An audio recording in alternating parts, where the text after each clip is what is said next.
And welcome to Nat1Fun, ladies and gentlemen. I hope you had a great week, as always. I know I did. Sorry, just a little bit of camera adjusting. I think that should be good to go. Whoa. Good to go. Anyways, thank you very much for joining us today. I am super excited to get today's session in, first off. But there's going to be a few things that we need to talk about first. First and foremost, today we do have a giveaway. We are giving away a free set of dice to anybody that is subscribed to our channel. Oh God, Shiny at the very beginning, at the start, already redeeming face change. Shiny, why the worm? So if you don't know, ladies and gentlemen, here on Nat1Fun, you can redeem for 7,500, what are they called? Gold? Nat1 Gold? You can redeem this. Oh, what the hell? All right, so let's talk about our dice giveaway as a worm. So, Brad, you weren't here last time. We can see you in Brad. Discord with the filter on now. You weren't. Yeah, it's everywhere. Oh, why? I'm sorry that Discord was my escape. I forgot. Brad, Discord was my escape. Okay. I saw the turtle. Yeah. So, anyways, dice giveaway. We have a dice giveaway. All right. So, today, the words, the dice giveaway for today. You know what? I'm at a loss for words. Ray, why don't you take it away? Help me out here. Okay, so today's dice that we're giving away at break are the party dice. Celebration dice, that's what it's called. From Valhalla Dice. I actually have some. If I open my camera, oh, it does. Ooh, it picks it up beautifully. Look at that. I have swapped cameras. Oh, it looks great. Oh, What well, kind of now it's what just kind of crazy ass camera? It's just my phone. It's so pretty. Anyway. It's clear resin with multicolored confetti and sparkles with gold lettering, and I thought we needed a change from the very sadness that we tend to throw at ourselves. So I got some fun multicolor party dice, and I hope you win them. If for those that don't know, this is a horror campaign, and we're giving away like the least horrifying like dice. It's like it's a party. So yeah, that's what we're gonna be giving away. Would you rather just maybe tongue? Ugh, that's worse. Anyways, the thing is, I need to first off say thank you real quick to a couple people. Barbaric Carrot, thank you for the follow. Welcome to the Nat1 family, my friend. And for a sympathetic pirate, Uncaged Bride, Coach Burbot, and Rovan Doug, as always, thank you for the host. All right, so as you can see, we're going to be giving away these this beautiful set of dice at the mid-game break. So stay tuned, and if you are subscribed to the channel, you can have you of course can put in your entry for the drawing. Anyways, I hope you are all ready for tonight. I would like to say real quick that I'm going to steal a couple minutes of your time. There is a video that I would like you to watch because, as many of you already know, we are actually dice affiliates now for Die Hard Dice. Die Hard Dice has very graciously allowed us to, allowed us into their ranks of a dice affiliation. And they so graciously sent us a care package of dice, as well as me making a small promo video for them, and I want to share that with you guys. If you follow us on YouTube, you've probably already seen this, but I would like to show it to everybody live on stream. So here we go. Anyways, yeah. Just take a moment, sit right back, and we're gonna watch this short little video. I'm gonna go stop the music though, real quick. That way you can actually hear the video by itself. All right, here we go. Oop. Okay, so you all approach the inner sanctum of the mystical blue enchantress. Beautiful shards of crystal reflecting your every movements as you walk through. A large, chromatic throne sits atop a glass staircase. The blue enchantress gazes down at each and every one of you, and she points to, Bard, roll a charisma save. Oh, I think I'm pretty good at those. But I don't have any dice. Huh? Well, somebody lend him some dice. I only have these two. I don't really have any extras. Unless you want the ones that I've banished into dice jail. Sure, I'll take those. Are you sure? Yeah, why? You have no idea what these dice have put me through. The atrocities they've caused. The blood that was spilt. All the people I let down. My family. Just give me those dice.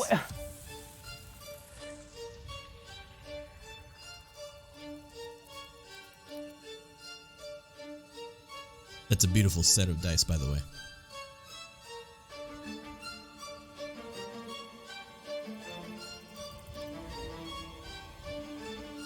It's like polished sandstone. All right. Now you're under the Enchantress's charm, and everybody roll initiative against the Bard. Not again. Hey guys, Cleric here. Don't get stuck using somebody else's cursed dice when you can use dice like this. The Blue Enchantress set from Die Hard Dice. Just recently, Nat1Fun got the Dice affiliate position over at Die Hard Dice. That means we can set you guys up with more free dice every month through giveaways and stuff like that. Not to mention, they gave us a special code that you guys can use this month. If you use the code NATAPRIL for the month of April, well, you get yourself 10% off your entire order on Die Hard Dice. Now, if you order the Blue Enchantress dice set, a little bit of a kickback comes back to Nat1Fun, so that's another way you guys can support us every month. Anyways, don't forget, use the code NATAPRIL and you'll get yourself 10% off at dieharddice.com. And thanks for watching. Now I think it's time I go save the Bard from the Barbarian. Yeah.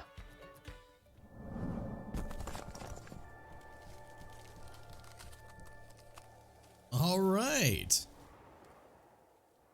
So I hope you enjoyed our little ad. I plan on doing that every month with whatever dice set they allow me to sponsor or basically advocate for. This month, like I had said before, is the Blue Enchantress set. I have a set right here. I think I have been worm long enough for the redemption. I will return to myself. And the Blue Enchantress set is quite gorgeous. Now, the lighting is very poor because of the green screen and everything like that.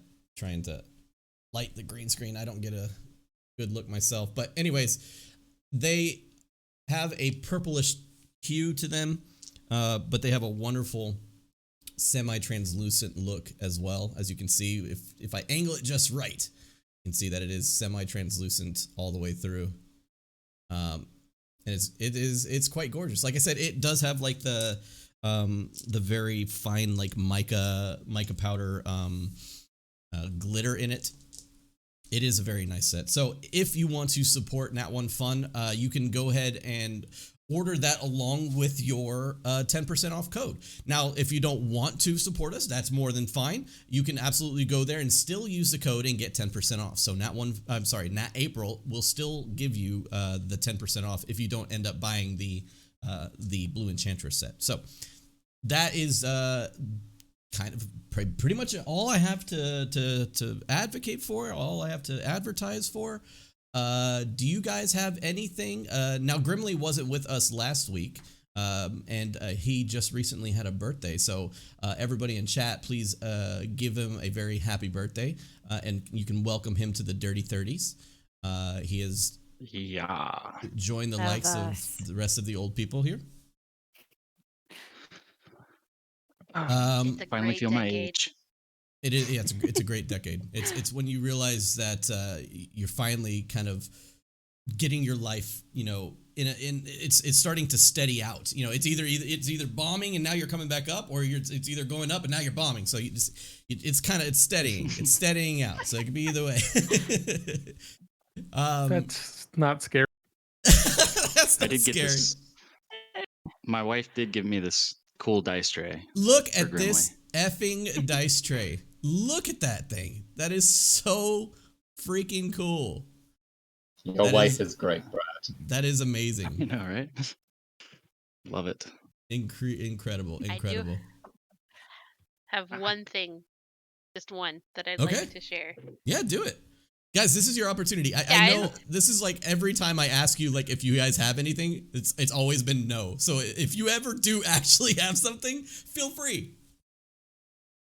Hey guys, you know that we have amazing character art by the wonderful and totally amazing Doomloli. Well, I just wanted to let you know that she also has other things. See that sticker right there? Yes. That's hers. She has others. There's a Redbubble site. That's all. Yeah, so that is absolutely. True. Oopla.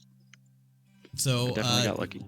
You should definitely check out Doomloli's work, guys.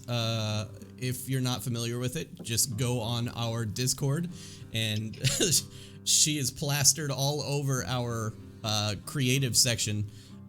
She has some amazing works of art that she has posted, and we enjoy her presence. Each and every day we see she posts something new. So if you are an artist yourself, or if you want to dabble in anything, don't forget that Nat1Fun is very much a fan art friendly campaign. So if you guys have any kind of fan art that you would like to draw for us or do anything like that, I would be more than happy to hit you guys up with like a free subscription to the channel or something else in terms to kind of boost you up. Maybe even like a promotion like what we just did for Loli, that kind of stuff. So and if you have stickers, let me know.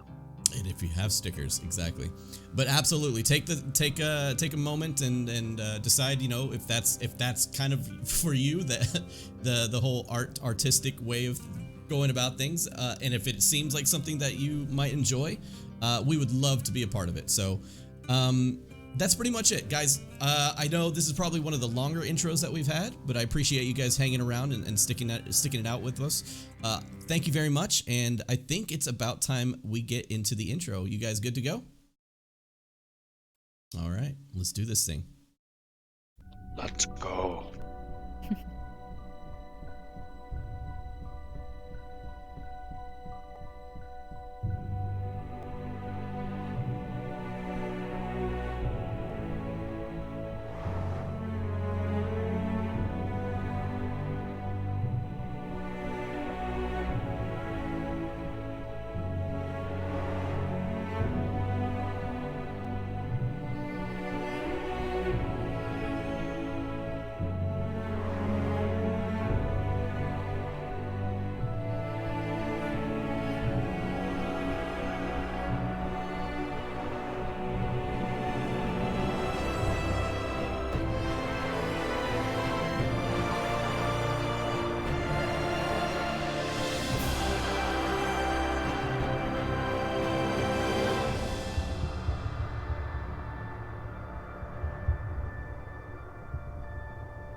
All right.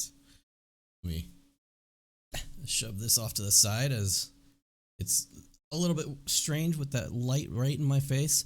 All right. So, last we left off, our adventurers had found a strange magical building, a building that was made by magician's hands, a wizard's tower, if you will. And just outside of the tower, they found a large hole that led into the ground. Now, before going in, Grimly found the structure to be quite interesting. Being a dwarf himself and having stone cunning, knowing the build of some of these things, realized that this isn't just your ordinary building. Went up and actually ran his fingers across it to get a feeling of the building. Excuse me. But upon doing so, he went into a catatonic state, staring straight off into the distance, and began muttering in an ancient arcane language unknown by anybody in the group. Now, with Grimly in this catatonic state, the group decides to basically pin him in between all of the axe beaks outside. That way he has somewhat a bit of protection, and with Olanu's ability to, or I'm sorry, Abel's ability to speak with these creatures, he was able to basically tell them to protect Grimly. In acceptance and acknowledgement, they decide to go ahead and look into this hole. But before they can inspect it or do anything, worthwhile, Kinravah decides that jumping directly in is the key to the problem, and dives directly into the hole leading into the earth. Now, they all dive in just after her, but as soon as they come to a screeching halt, they notice that something immediately is wrong. As once they enter the building once they stop sliding through the ice and enter into a broken wall in a building, they notice that the structure that they are in is completely upside down. The door in front of them, the statues hanging from the ceiling. The flames, though, strangely enough, the magical flames on the walls are pointing downwards, as if the building was still right side up. So our team walks on the ceiling through the doorway and makes their way into the Mage's Tower, or the Wizard's Tower, if you will. The Wizard's Tower is full of books, tons of books on information about an ancient city or an ancient civilization, all of which kind of are tucked away by Kinravah into her belts of book holding. And the group also finds a few small little treasures along the way as well, as they find some potions of resistance. They find a dead body. They find a room that is full of silence, literally magical silence everywhere. But upon finding their way down to the third level of this strange upside-down Mage's Tower, they are confronted with a dead man. Dazan, the mage or the wizard who had died at the beginning of their trek into Easthaven by way of burning at the stake, somehow is here in this tower. Now, they later find out that this Dazan is actually Dazan's simulacrum, or if you're unfamiliar with the term, it basically his photocopy of himself. But it's not necessarily a real thing just yet. It is still technically an illusion. Now, he is accompanied by his white WIGHT companion, which is a large undead creature. And the team decides that it's best to converse with him first. Dazan reveals that there is a device at the very bottom of this structure that will turn illusions real. Luckily enough for him, he has found a group of willing participants in Kinravah, asking her for her life spark in order for him to return to being a real person. Now, Kinravah, with a bit of a ulterior motive, agrees to it, leading them down to the final floor. Now, before they make their way to this machine that turns illusions real, they realize that there is a bit of danger as they step on the tail of a basilisk that was resting here on the basin floor. They also notice that in the corner, Imdra has been turned to stone through way of this basilisk. Defeating the basilisk, they make their way to the room that can change illusions back into real things. After a strange, illusionary recorded message in a way is played as a strange wizard upside down in an illusion form kind of begins to speak in an arcane language that sounds almost identical to the arcane language that Grimly was speaking above. After that, they finally are able to go through with this transference of life force into Dazan. Now, just as Kinravah is about to do the deed, she decides to try and dispel the magic that Dazan is being held together with. In a moment, Dazan casts Counterspell to try and alleviate the instant death that is Dispel Magic to a simulacrum. But then immediately combat starts as the rest of the group begin to attack, and Dazan is left no more as Kinravah's magic missiles finish off the wizard simulacrum, dissolving into nothingness. Now, with a bit more action, the team finishes off the wight that was accompanying him, make their way into a couple other rooms, discovering that there's not very much left here in this tower.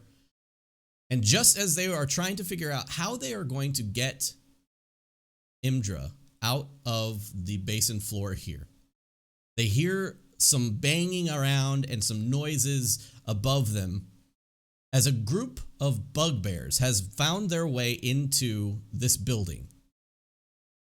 They look down and see that there's a group of people here and that there is a rope leading down into this room. They immediately go to pull the rope up to attempt to trap the players down here, but it seems that our local barbarian, Olanu, grabs the rope and is pulled up to the floor above to find 6 bugbears staring her down in the face.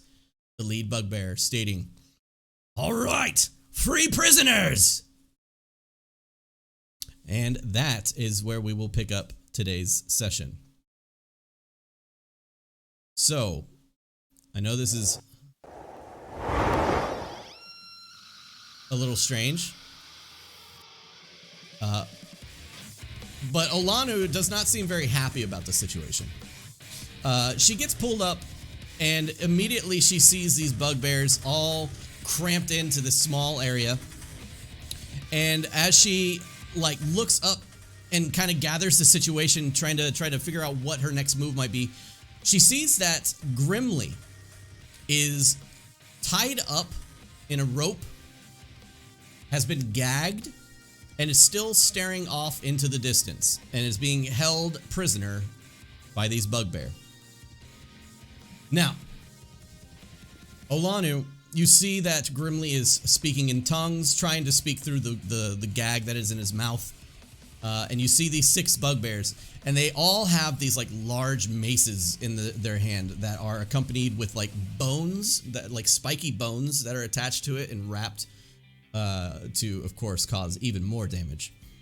Now, they stare at you, and the lead bugbear, the one that is very much bigger than the rest of the group, almost like a foot taller than the rest of the bugbears, seems to be the one that was on the front of the rope and approaches you as you kind of lay on the ground, holding the rope being pulled up, places his mace directly at you, and he says, "You have food, yes?"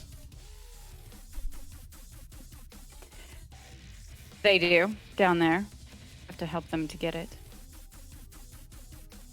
And he looks back at the group and he says, "How much food?" I don't know. You don't know how much food you have? Know how much food they have. Hold on. He just goes over to the hole. "Hey!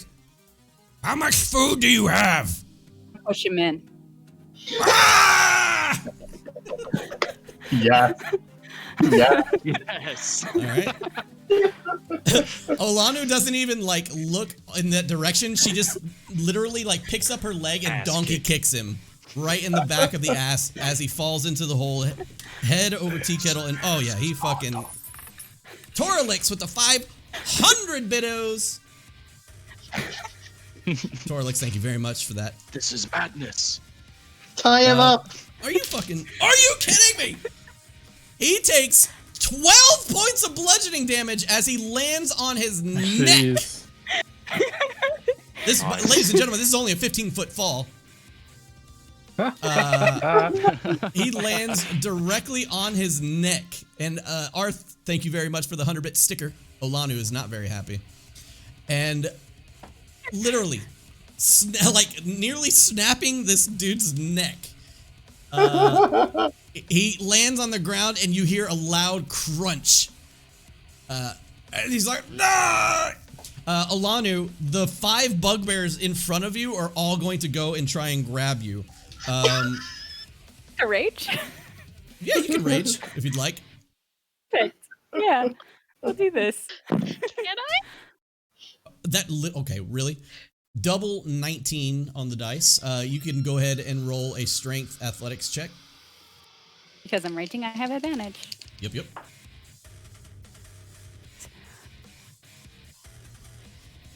4? What? 4. A 4? 4. Sorry, I rolled a 24. 24. Okay. That's much better. Yeah, a lot better than a 4. Let me gather their information real quick. Now there is 5 bugbears that are currently holding on to you.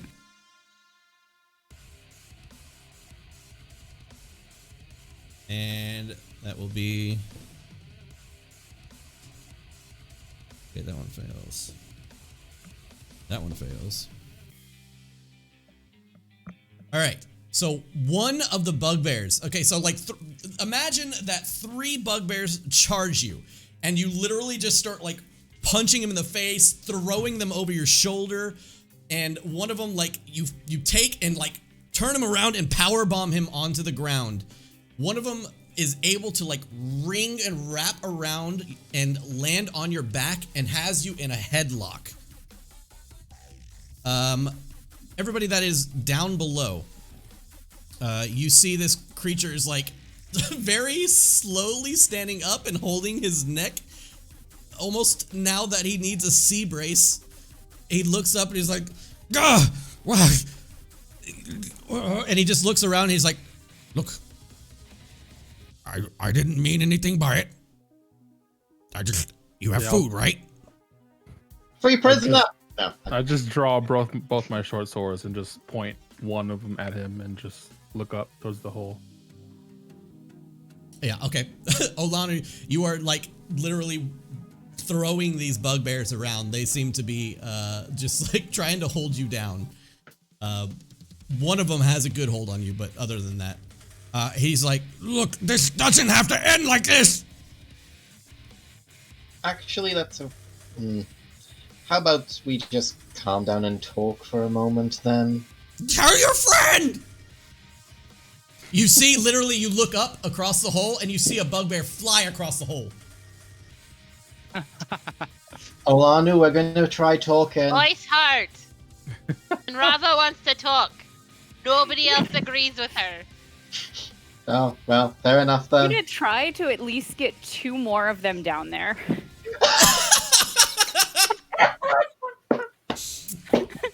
Yes.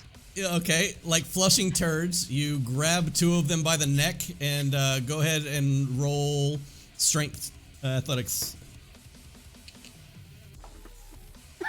24. God dang it! I rolled the same exact thing. God. What is this? Let's go. The bugbears like leap to like try and grab her, and as they're leaping, she just reaches out with both her arms and grabs them by the throats, both of them, knocks them together, and when she knocks them together, they're like stunned. She just tosses them down the hole. Olanu, the one that's like attached to your back is still attached to your back, and it's just being flung around all crazy. Falcon Wolf, thank you for the follow. Welcome to the Nat1 family. The Falcon? The Falcon. Sam? All right. So, yeah, that's what's happening. 2 of them fall down. They take 3 points of damage and 4 points of damage. Both of them landing on top of the other one, making him take 1 point of damage. And they are now in just a pile of bodies at the bottom. You got 3 bugbears on the bottom. Olanu currently like hand to hand holding one of the bugbears off. One of the other bugbears is like wrapped around her neck. What are you guys doing?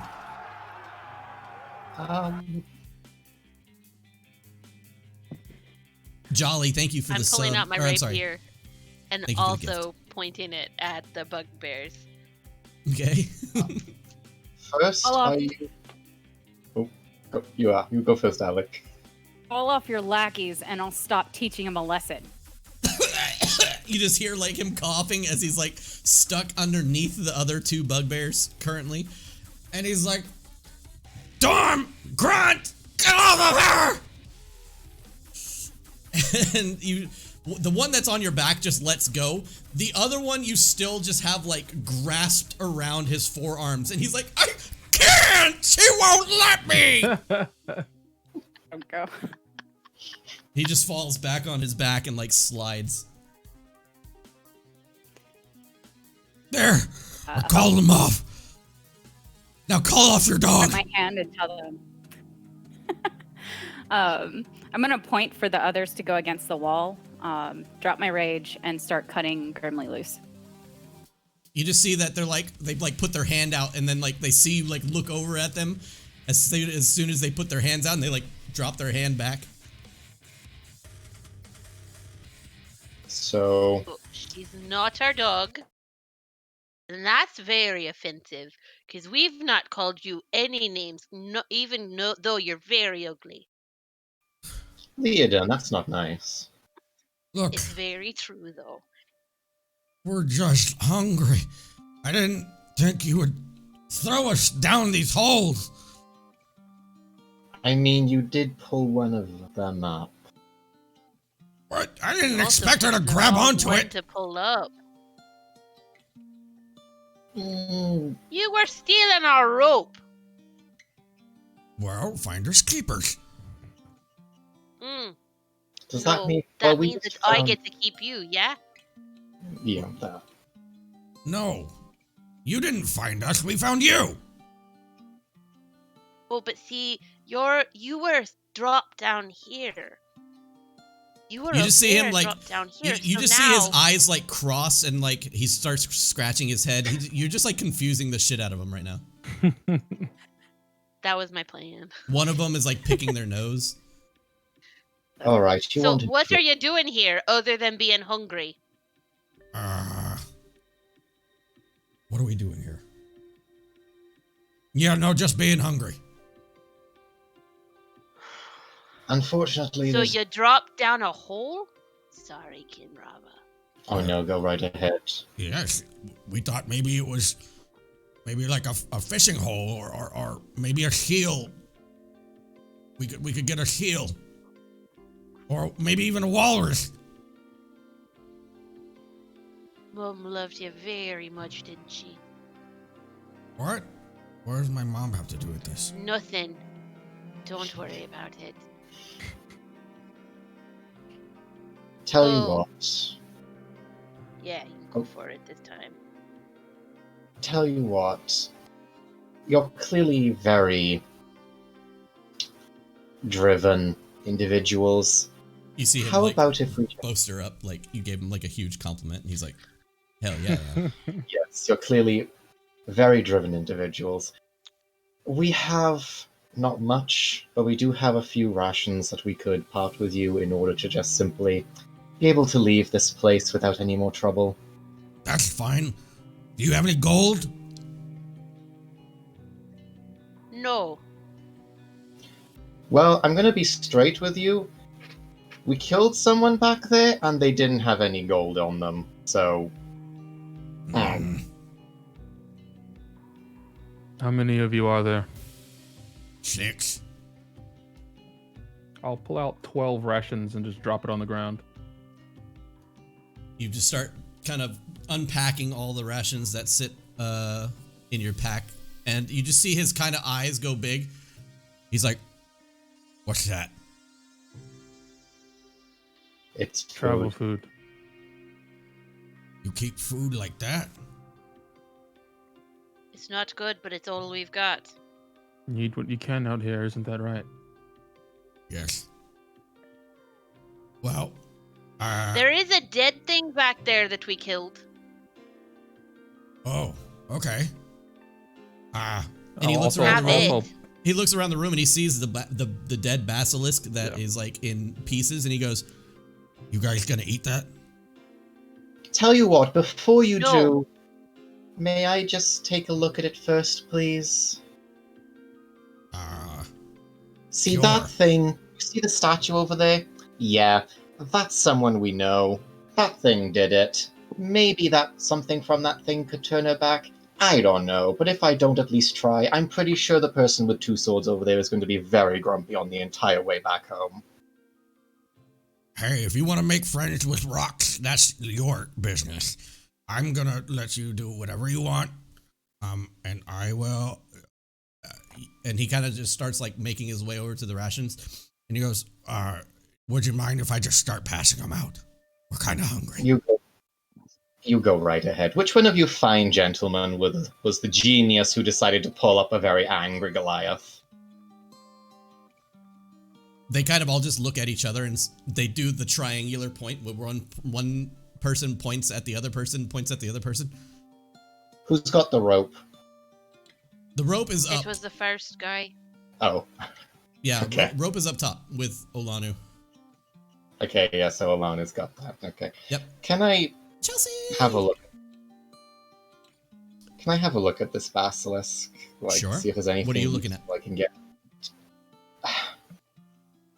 Can I make some sort of like roll to like get some like, I don't know, eyes or claws or skin, blood, whatever the hell out of this thing? Sure. Yeah, go ahead and make a nature check for me. Because I'm honestly trying to figure out if there's anything this thing has that I can use to help Imdra. Because I don't know what the hell. Okay.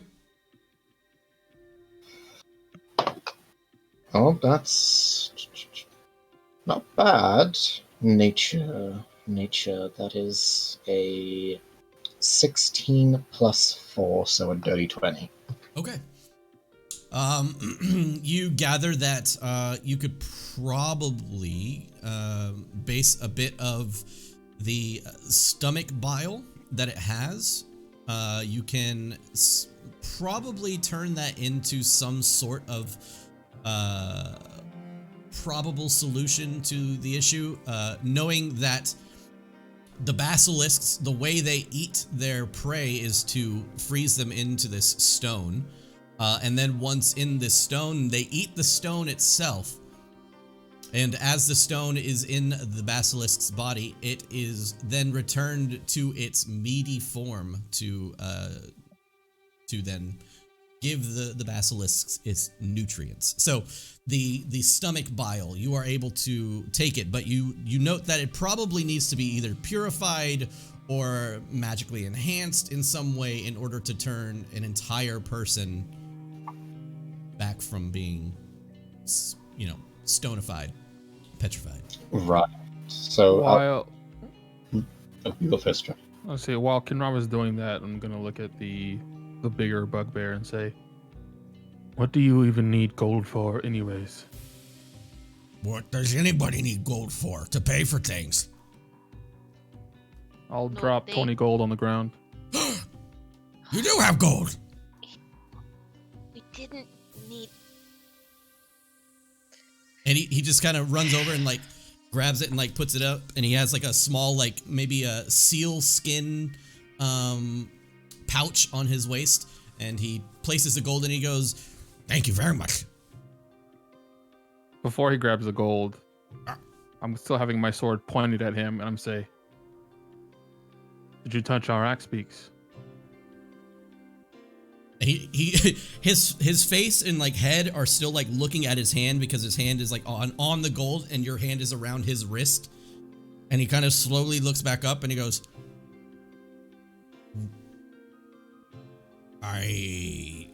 the axe beaks. They're still there, but we had to lay a hand on them a little bit. What I need you to did elaborate. do? They tried to bite us. you hurt them? What did you do? All we did was make sure they didn't bite us. Explain that better. We just... What did you do to the axe beaks? Well, we made them go to sleep. Jesus Christ. Has anyone seen that meme where, like, a guy punches a goose that was chasing him?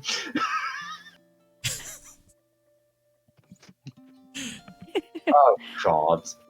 Sweetheart, And here we if go. you again. want to hit something, they definitely hurt the axe beaks. It wasn't our fault. saying. They tried to bite us.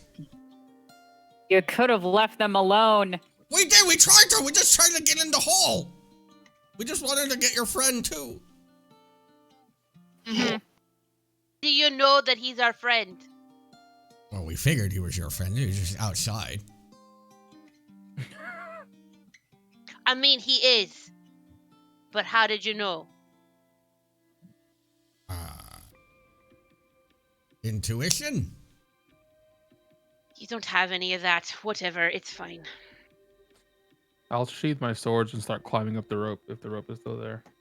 I guess I'll take some basilisk stomach acid and throw the rope down. Yeah, you take the stomach acid. Yeah, no problem. There's a decent amount. These things are pretty large. I mean, these things are like 2 meters like in length. So like you gather a good amount. Oh, you can't see it. You gather a good amount. How many vials did you say that is? Well, it depends on how big you're talking about vial wise. It's basically like the size of a small like flask. Okay. You have like a flask full. All right.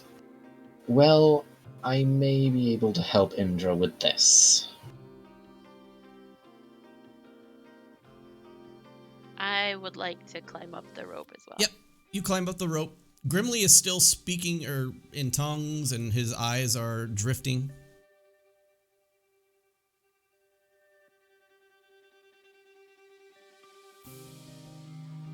So... Ken. Yeah? Can you get rid of whatever this is with magic? Get rid of whatever what is. His catatonic state. She's down. Oh, let me just finish with the She's acid. talking about Grimly. Can you wake him up? I'll give it a try. I need to check out that shrine up there anyway. Did he touch the building? Yes. No. Want to give it a try? He's just so confused. Yes, he did. He did. Why do y'all keep doing this? We could have gotten... Sorry. Well, one of ours touched the building not too long ago, and they came out of it. It just takes some time. Hitting him help? It didn't work before, but you can try again. Okay. Maxim. Yes! I didn't hit him. I think Kinravah hit him. Yeah. They see Olanu, you just like wind back and whack! Just like cross him over on the side of the head. The 2 bugbears that are like standing there watching you they look at each other and they're confused. They're like, I thought they were friends. Grimly. So, you're immediately... Your neck is broken. Grimly. Make a new character. Grimly. Remember how that guy landed on his neck? So Olanu you just got that cool new dice tray.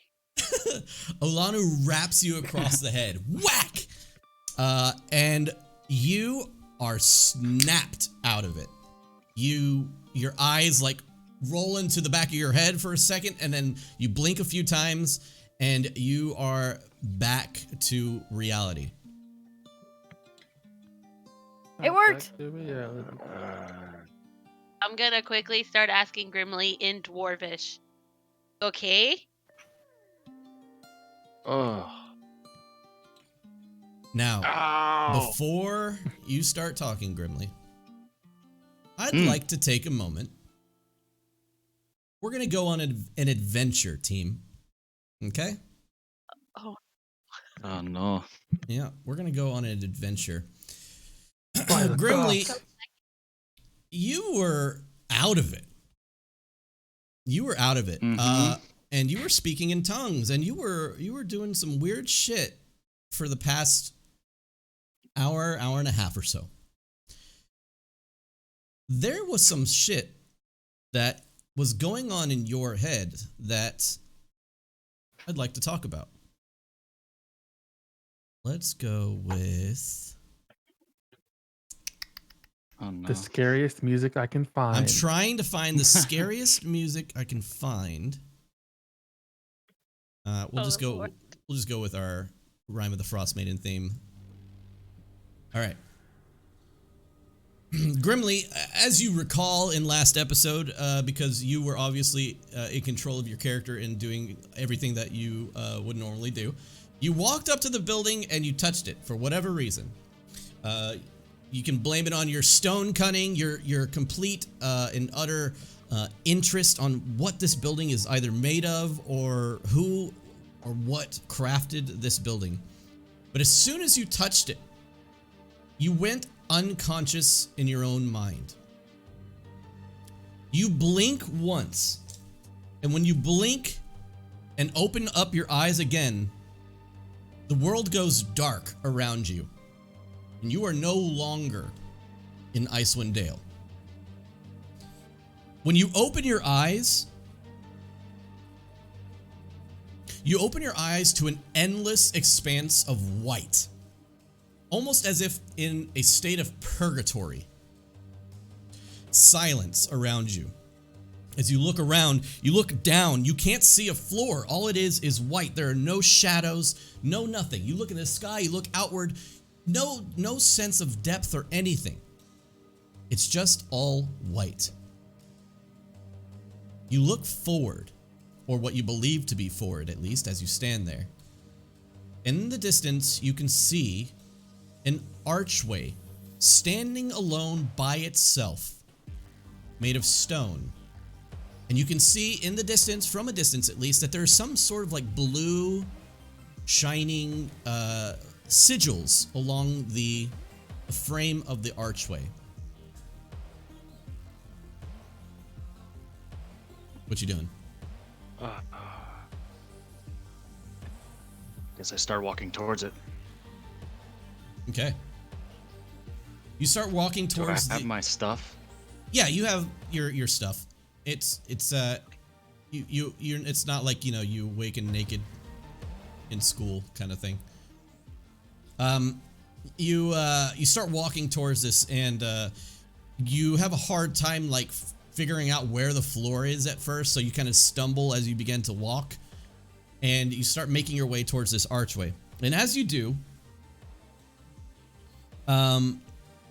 a dark bluish green fog begins to roll in from the sides, from behind you, and even up over top the archway, and then encompassing it until it onto the ground in front of you, dispersing a lot of smoke and then recumulating right in front of you.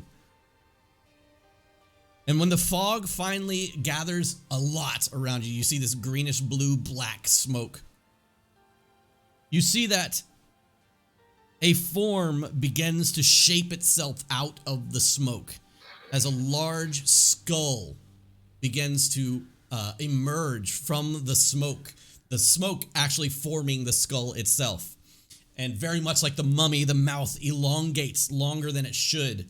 And suddenly it gets so big that it completely encompasses you, and as it screams loudly, it swallows you whole in this smoke. As it does that, the area around you, the smoke begins to swirl around. You start to hear like screams and yells through the smoke. You see like the skulls begin to like pop in and out of the smoke, yelling or like screaming and then screeching and pulling in and out of this tornado of smoke. What are you doing? Hoopla, what's our face? I guess I'm gonna pull my weapons out. Yeah. You go to pull your weapons out, and like as soon as you touch your weapons, they disappear. Whoosh. They turn into that smoke that you see everywhere.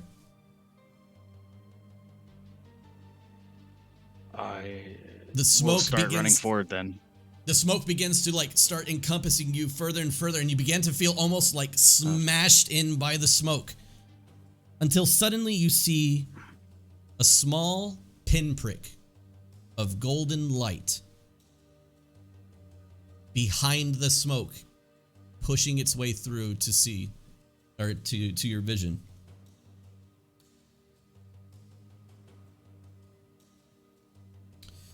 The golden light begins to grow in size until finally a large sound wave-esque or even like sonic boom-like explosion happens, completely decimating all of the smoke around you until it completely disintegrates into the area around you, and almost as if retreating. The area is bathed in golden yellowish light for just a moment until it subsides and dissipates and disappears completely. The only thing now left, only about a meter in front of you, is a doorway, the archway that you had seen previously, with the sigils glowing on its border.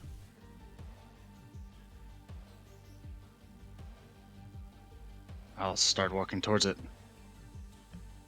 You're only about a meter away, so it's up to you if you would like to, if you're walking through it or if you're doing something else. Yeah, straight through it. All right. So, you step through the doorway. The second you step through the doorway,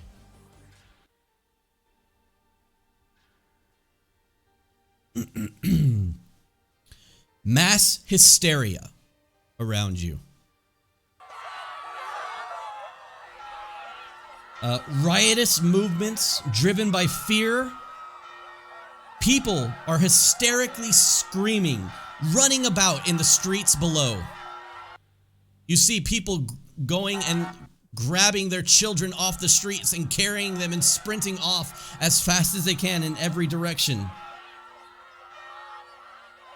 You look around and this is nothing familiar.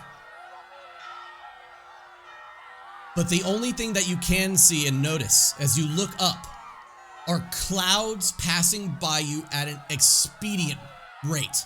They race by you, and you feel almost light on your feet as if gravity is giving way. Now, outside of the fact that everybody is panicking and the world around you is collapsing, I know we've been kind of getting into it with Grimly. Let's bring some of our characters in here. All right, let's bring some players in here. Abel. We're going to, or let me say Trey, not Abel. Trey, you are you're going to be playing the role of one of our friends here. One of our friends, as Grimly's visage, or the character that he is currently, is looking off into the distance. He can see a man that is on the edge of this city, literally on the top edge of the city that surrounds it. It seems that your character, or your person that you are currently playing, has lost his footing and is hurtling towards the outer embankment wall. He hits the wall and rolls up it until eventually he is almost thrown completely from the city itself. But at the very last second, he grabs on with one hand to the edge of the city wall. Trey, go ahead and roll me a strength saving throw, please. And go ahead and add 2 to it. Well, my dice went off my desk. Okay. That is a 19 total. 19 total. So as you grab onto it, you're holding on tight. You can see clouds passing by you super fast. We're gonna go with a little less wizardy here. The clouds are passing by you extremely fast. And at this point, you can feel the wind bursting into your face, the cold air completely blistering you almost immediately. You see each of your fingers release from the rock until finally you see who. Your character, just as if being thrown out of an airplane, flies off into the distance, never to be seen from or heard from again. Allie, there's currently... You lasted 2 seconds. There's currently an earthquake that's happening right now. You and your wife are running in a certain direction with your child. And as you are running with your wife and child, you see that the ground underneath you starts to give way and crack and split, and currently splits you, your wife, and your child. Your wife on your child over here, and you on the other side of this crack. Now, you can jump this crack if you'd like to try and get back to your family. I need you to roll an athletic, well, acrobatics check to try and jump this gap. It would be a strength check because of the jumping. Go ahead and give me a +2.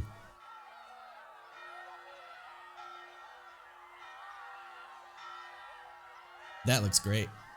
Yeah, you're muted as well. I rolled a 15. 15, okay. The crack completely separates in the city, and you can see that there are like that the underground sewage system and all the piping and everything like that from the whatever city that you're currently in is visible. And you look both ways and immediately start to run and jump. And as you leap for your family's arms, your wife, her hands out to try and catch you, and your child like clinging onto your wife's leg. You don't quite make it, and you jump and begin to free fall into the crack until you fall so fast and far that you are impaled by one of the pipes that are sticking out of the ground as your wife and child watch you perish. Leodin, or Ray, around you everywhere, there are buildings toppling. Huge buildings around you are crumbling and crashing around you. You see that a large wizard tower of some sort with a very pointy top is tumbling down, and you need to jump out of the way.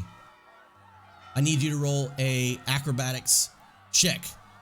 Give me a +3.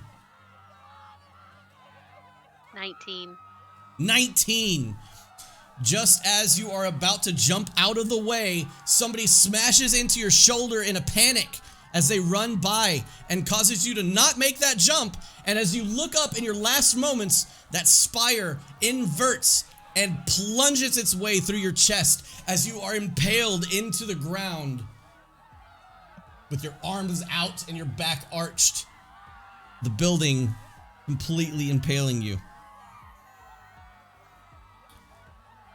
Kinravah, or not Kinravah, obviously, but you are a wizard, strangely enough, and you are currently in a room that is separate from the rest, but you hear all the panic. Everybody around you is still panicking, but you are in like a central chamber of some sort. Seth, as you look around, you look to your left and you look to your right, and there are currently wizards with their hands out and they're looking out in front of them. You look in front of you and what you see kind of boggles your mind. you see a gigantic solar energy, almost like a miniature sun in front of you, that is being held up by some magical dais. As you wave your hands around trying to figure out what the hell is going on around you, you look and you see that like miniature solar flares on this thing are happening as they arc out. One arcs out to the person to your right, and the arc slams into the wizard that is currently trying to figure whatever is out as it waves his hands in the air. And the second the arc touches him, poof, into black dust. Another one to your left, an arc comes out, and the wizard to your left, poof, into black dust and ash. Kinravah, your character that you are currently playing, I need you to roll a Arcana check. Give me a +5 to the roll.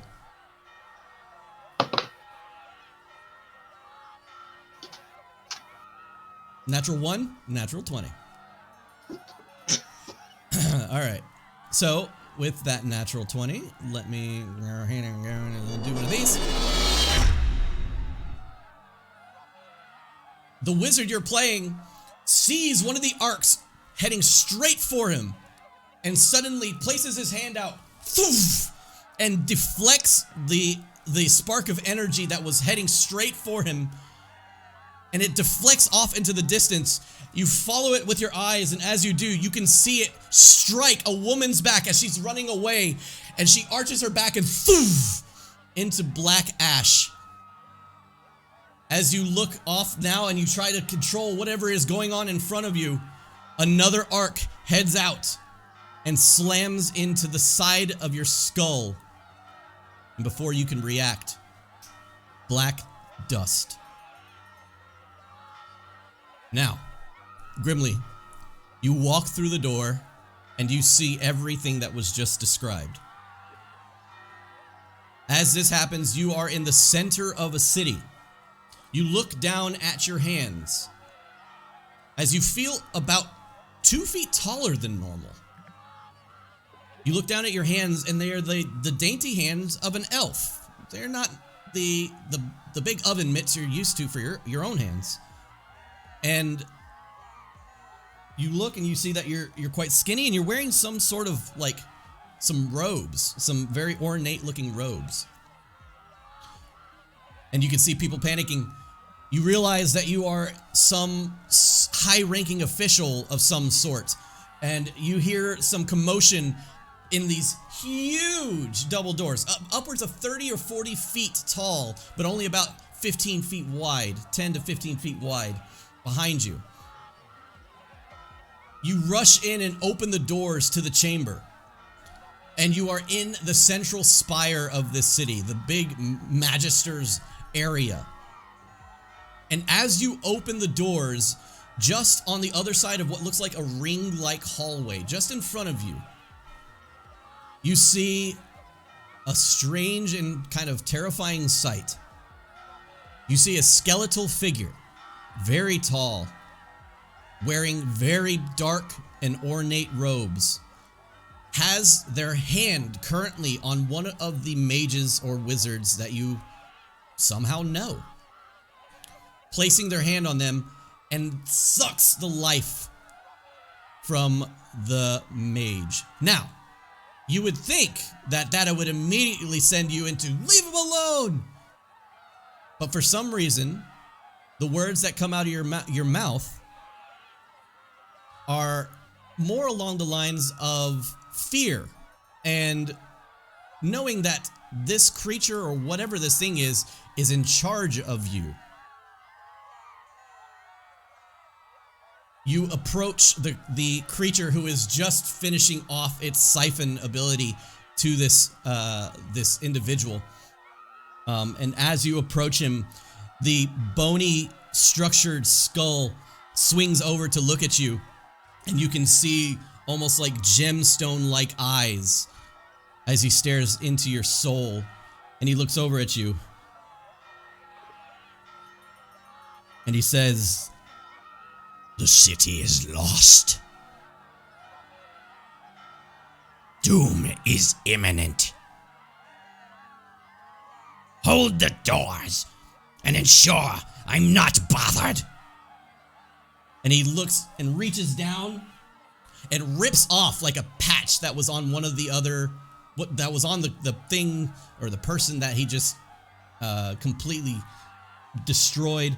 Rips off a patch and places it and shoves it into your chest until you have to like hold it. And he says, "You are the new Grand Vizier now. Go, do your duty. Finish it."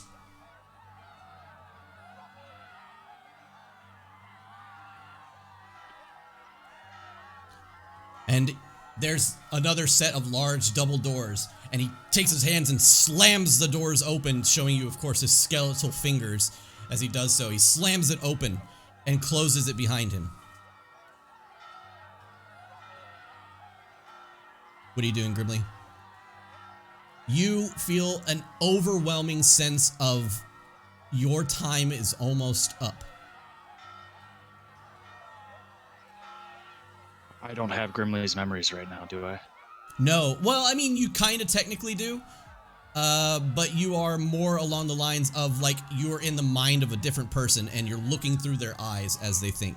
So think as if you were this person.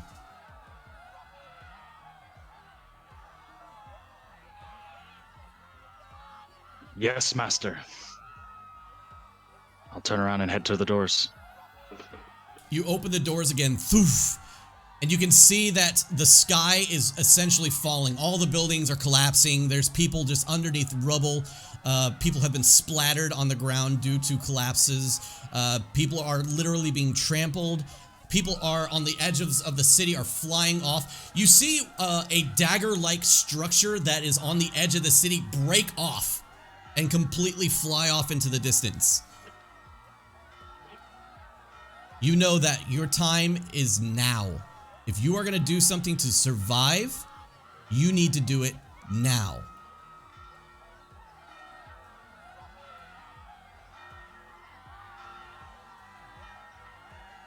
Roll an intelligence check.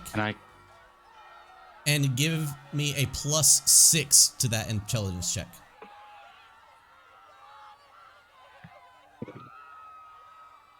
It's a 19. With the +6, you immediately turn to your spell book. You grab the spell book off your waist and you start to flip through it. And you're like, oh fuck, oh fuck, oh fuck, oh fuck. Trying to find a spell that might help you. You look at it, you're like, 10 Sears floating disc. Nope, no. I don't know, maybe. No, that won't work, that won't work. Until you finally find a spell. You look at it, and the words Baleful Polymorph enter your head. And with that, Grimly, you begin to incant a spell as you reach up into the air and your eyes turn into like a purplish glowing entity, almost a flame and fire as you reach your arms out. The thought of a strange, like smelly, horrifying troll enters your mind. And suddenly your arms begin to extend, your fingers extend until they are lanky with claws. You begin to grow in size and arch your back as your hair grows down your spine. Your tusks come out. Your visage is just horrifying. Until you are no longer this elven creature. And you are a troll. And suddenly, in the most impactful and instant moments, Olanu punches you right in the fucking face.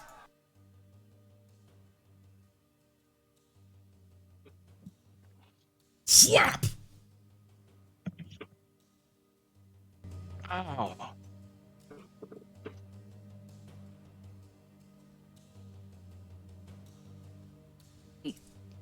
Proud of it. I'm still there talking to him in Dwarvish. Mm-hmm. Are you okay?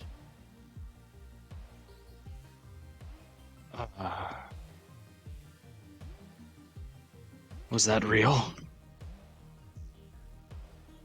Yes, I hit you. I don't know if that's what he's talking about. Was what real? I think I just lived through the end of the world. No, that wasn't real.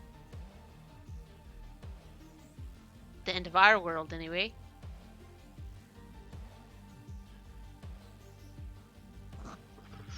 Where am I? Oh, You're inside of a tower. Shut up! Sorry, There was a Case. wizard's tower, and you touched it, and you went all catatonic, but also speaking in some language we didn't know, and then we decided to leave you with the axe beat and come down here and explore this wizard's tower that's upside down. And then, then the bugbears came, got you, and You just brought see them down. like smile and wave as they like get pointed out. Found Imdra. Imdra. He's a statue. Just want to get that out of the way. Gonna stand up. Yeah.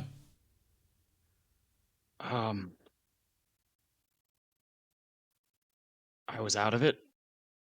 That wasn't real. I mean, I hope not. That's such a relief. What happened? I was somewhere I've never been before. And I wasn't myself. I was dressed in robes, and I saw this giant skeleton rip the soul out of somebody. And the world was ending. It was falling apart. People were dying everywhere. And there was some sort of solar flare, and I can't explain it. It felt so real. That sounds like a pretty crazy dream.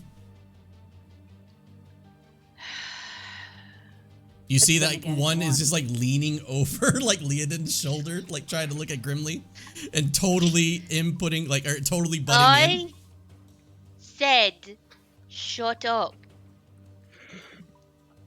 His ears kind of just fall back down, and he just backs up. Thank you. And you stand. Yeah. Where's Imdra? Down below.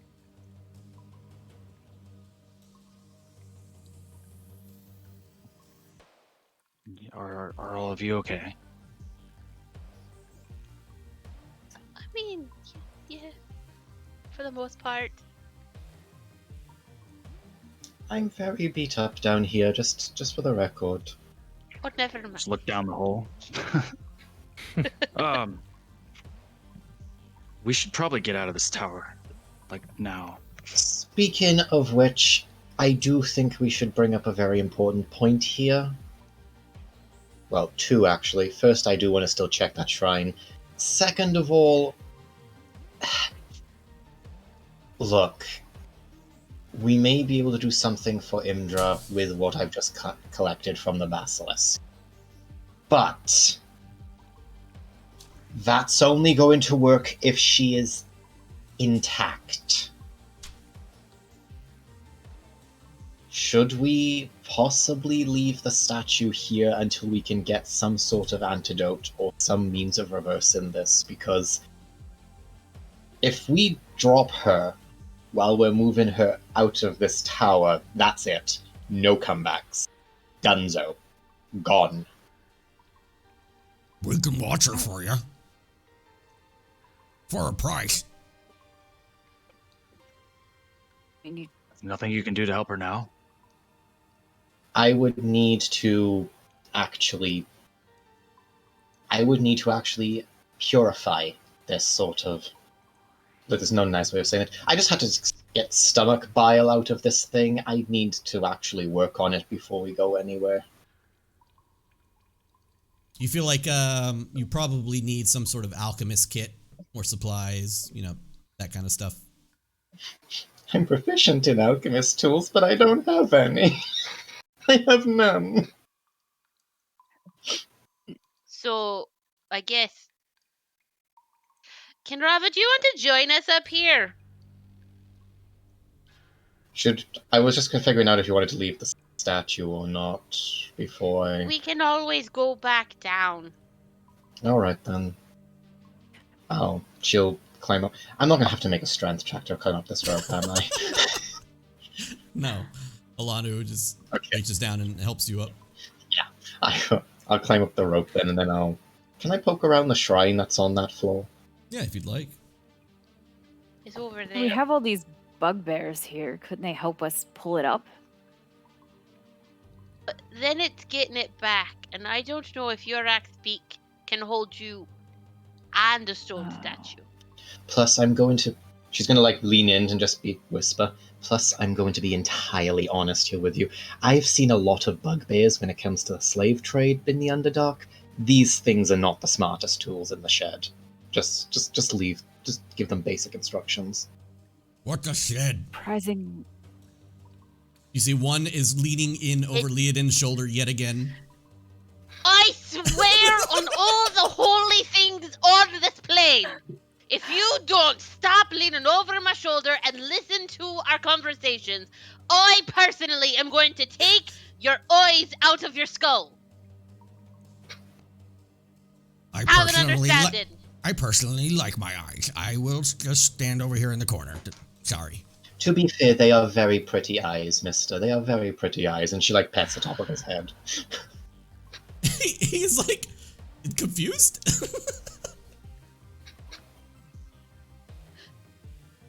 Okay. But, yeah, so go ahead. Sorry. I'm going to see if I can poke around the shrine. Okay, as stated before, So, Yep. Sorry.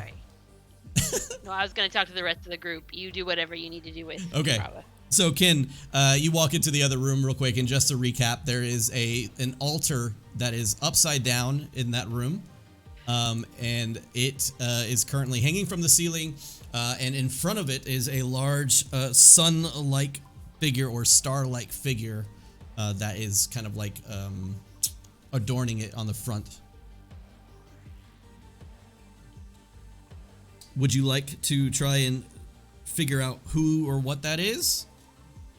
I'll give it a shot, yeah. Yeah, okay. You can roll a religion check for me, would you? Yes. Religion. That is actually a 22. Dang! So 18 plus 4. You would know that this is the symbol, or the holy symbol of Mistriel, the first incarnation of Mysteria, or Mystra, excuse me, the god of magic. If this, no, I'm sorry. You also know that holy shrines to Mistriel are very rare places and often full of mystery. I'm going to cast Detect Magic real fast. Okay. Nothing happens. So, describe the shrine again. Like, there's the shrine itself. Yeah, a stone altar is attached to the ceiling of this otherwise empty semicircular room. An 8-pointed star is carved into the eastern face of the altar. Can I... Is there any sort of tools on the floor or anything that look like they go on the altar? Or, like, how high is the altar up from where I am? The altar is currently about 10 feet off the ground. Okay, then. No, 9 feet. Sorry, 3 meters. Okay.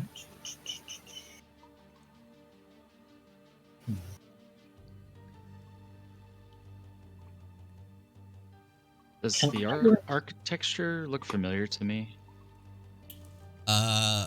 Yes. Like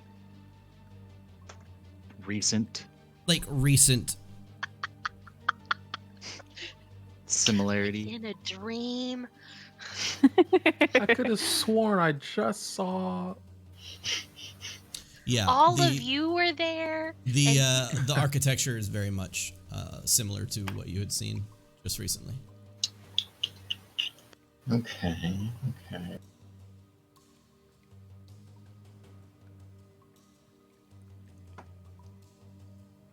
Can I cast... I'm going to cast Levitate on myself. Okay. So like a magic circle forms under Kinravah's feet and sort of lifts her up at like an elevator. And I'm going... Can I like... Places of mystery, but... Can I see if there's like any sort of secret compartments on this altar or anything? You just doing the whole visual look over thing? I'm gonna start with a visual look over, and then I'm gonna see if I can like find anything that I can like, or any sort of class that'll fit a key or anything like the two keys we found. I mean, unfortunately, with your visual check, no matter what, you're gonna see exactly how it was described before. Just a stone altar with the star. Can I try casting Identify on the altar then? I'm gonna have to like touch it and such, so... So you want to touch the altar and cast Identify, yes? Yes.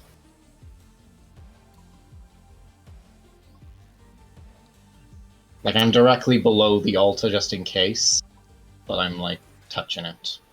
Okay, so you're floating underneath the altar, and you go to touch it. Okay. So you're floating underneath the altar, you touch the top of the altar. The second you touch the altar, a stoppered catatonic state flask filled with a luminous blue liquid appears in a shimmer of light right on the surface of the altar and begins to fall. Can I try and catch it? Sure. Roll me a dexterity saving throw. Saving throw or check? That's what it says. Dexterity saving throw. Okay. Dexterity saving throw. That is not great. That's a 13. 13. The thing drops and you miss it with your hands. And you're like, shit! And you put your foot out and you balance it on the top of your foot and reach down and grab it off of your foot. Okay. I'm still gonna cast Identify on the altar.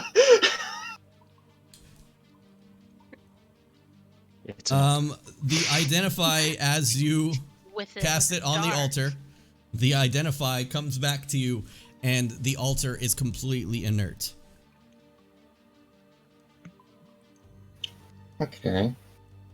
She'll lower herself back down there because, yeah, Levitate only lets me go up and down.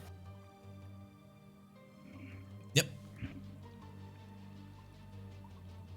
Wait, no, it also lets me crawl across the ceiling if I want to, like, awkwardly run. No, yeah, if you want to be really creepy about it. I'll come back down. Yeah. So, that is the shrine to the goddess Mistra. Oh, I've heard about her. Her previous incarnation, Mistral, I suppose. But yes, that's the shrine to the goddess Mistra. In her previous incarnation. Before she died. The time before she died, the first time she died. She dies a lot, but yeah. The other gods don't like us to use magic. No. She's the one who first created the weave, which allows everyone to use spells. You look over and you can my see. dad said. You look over and you can see the two bugbears conversing, and one of them says, like, "I didn't know Drow could fly."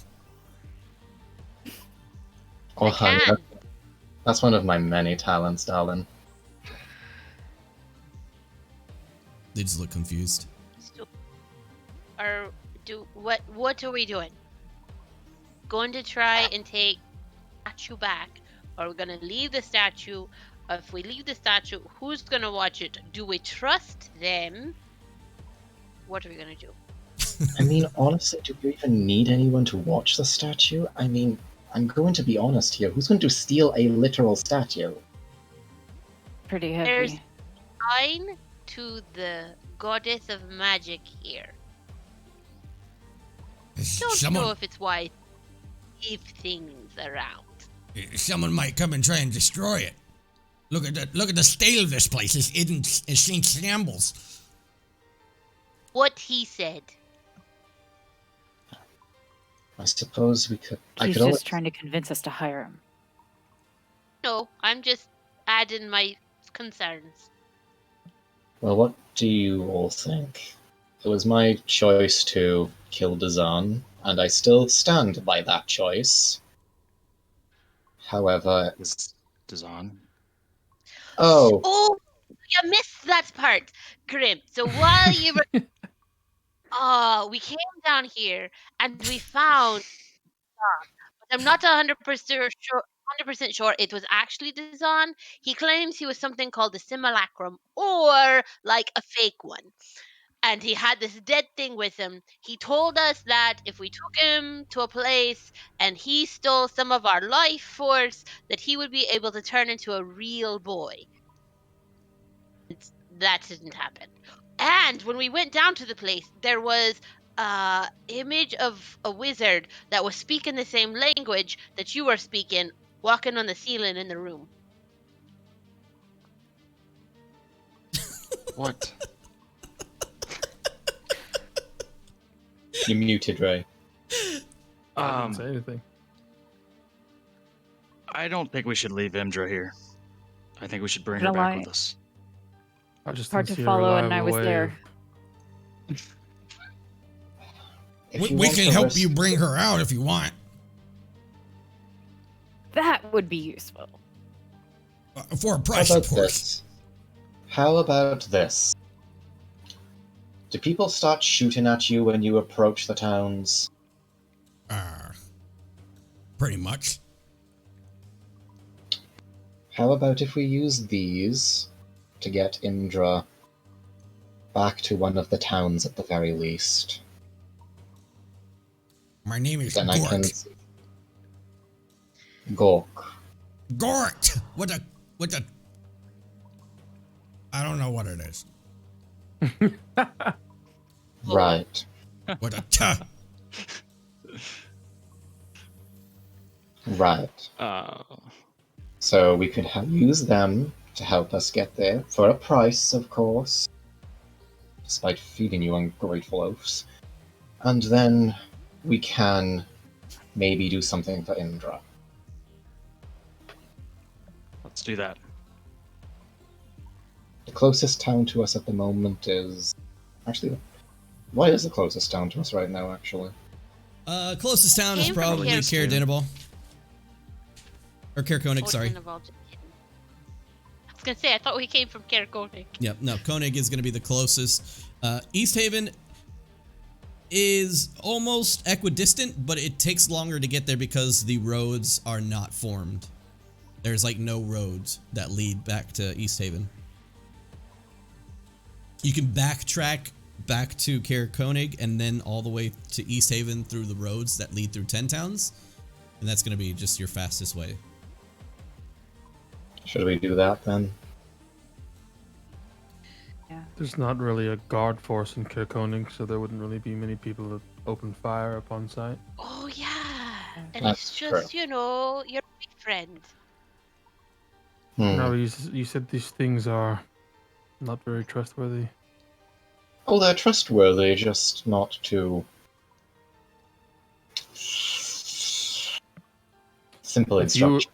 If you were turned to stone, would you trust them to pull you out of a hole without breaking you asunder? I wouldn't trust any of you idiots. Yep, that's what I thought. I'm offended. My apologies. I would not want to turn to stone in the first place. Whatever. I don't want to leave her here. No, you don't want to leave her here. I don't want to leave her here either. But I also don't want to take her head off while she's stoned. We'll be really careful. We can stabilize it with multiple ropes so that it's not being pulled from one specific direction. How many Right, ropes what she do said. have? We can stabilize it. Stop. You're not in the conversation. You're not in the conversation. I'll talk to you when we need your input. Thank you. Oh!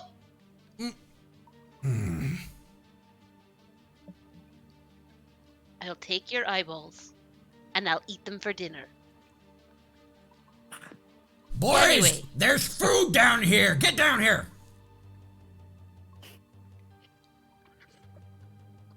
They kind of just walk over to the hole and begin to awkwardly drop down the hole. One lands on top of the other.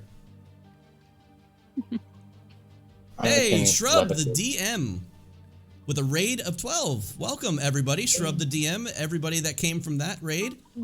Welcome very much. I would like for each and every one of you guys to roll for initiative for coming here. So thank you very much. So I guess we should. Never mind. We'll figure it out on the surface. Let's get her up. Yes. Fair enough. Yes. All right. I'm going to touch Kinravah on the shoulder and cast Healing Word. Oh. Okay. It's just the basic Healing Word. It's not fun or anything. Oh, cool. That is 8 points of healing. Hey. So, yeah. Oh, are you pretty hurt? It's pretty damn good. I only had 3 hit points left. Holy shit. Where are you at now? She was looking a bit ragged. 11. Her hair was on the fritz. You could see like her hair was kind of like all crazy. the lightning and the electric damage. Thank you, Lead, and I greatly appreciate that. I'm going to go over here while you handle. I couldn't hear that. Sorry, Ray. What did you say? And hurt your statue. I know. I appreciate that. I'm going to go over here though and let you handle the physical labor. I'm. That bunny we were chasing earlier has more strength than me. Whoa. Holy shit, Arth. Yo. With the sub bomb. Gift subs. Oh. Trixie. Parlin. Falcon. Onks. Gonna win and dice Chelsea. now, guys. Yeah, we're doing a great. dice Thank giveaway today. So stay tuned for the break that's coming up pretty soon. You guys can enter into win a free set of dice. So thank Arthdor for that. I'm gonna climb down to Okay. the bottom floor. You see them all gathered around yeah. the basilisk and just like just throwing down. I'm gonna hey, and I'm gonna get the attention of the leader. I need your help with something. He just wipes his mouth. Yeah, what is it? Since I was so generous in giving you what little food and gold I had, we need your help getting this statue out of here and transporting it. Could you do that for us? He looks down at the food, at the pouch. He goes, seems only fair. Thank you. Here's the thing, you need to be very careful with this statue. Rope. Most likely. Throw mine down. Okay. Second rope come down. And here's a thank you. Kinravah also gives Leoden the porn book she pickpocketed off that guy. Oh, yes! She opens it. This is even better than I thought it would be. I don't remember that at all. So if anybody, that was definitely a behind the scenes kind of thing. For anybody that is wondering what he meant by porn book, there was a time that Kinravah stole from a person who had stole from him, and rolled a glorious 69 on the dice to find how much, because it was a natural 20. I had to roll a D100 to see how much gold was on the person. Rolled a 69. So of course, in a classic form, I had to also input the fact that there was a small little porno book inside of the pouch. So back to it. Kinravah passes Leoden a porno book. You open it up and it's just a lot of like gnome smut. I didn't realize a person could get to that angle. Help me put this climbing gear on, Imdra. I have some straps and stuff from the store back in Caer Konig. All right, we'll put this like a safety harness or something. Yeah, I'm sure that with all that stuff that you guys were able to procure from the shop in Caer Konig, that you guys can easily, safely strap this thing up like head to toe. Ready to go. Yeah, then I'll take my heavy fur cloak and sort of put it over her so that if she bumps, she doesn't get like her elbow scraped off or something. Yeah. She's like, I'm back. My baby!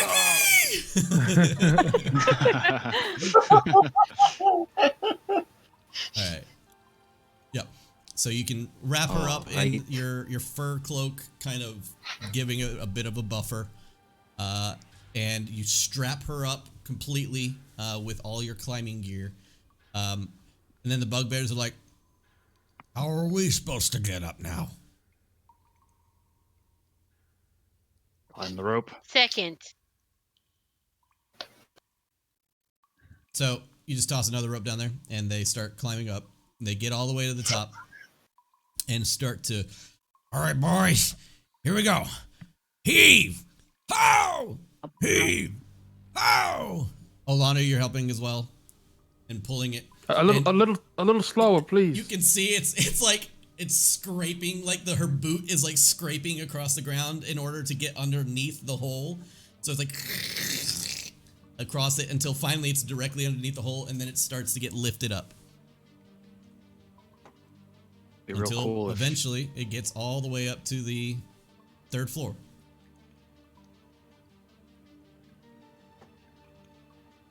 And Olana, we need to go up a few more floors.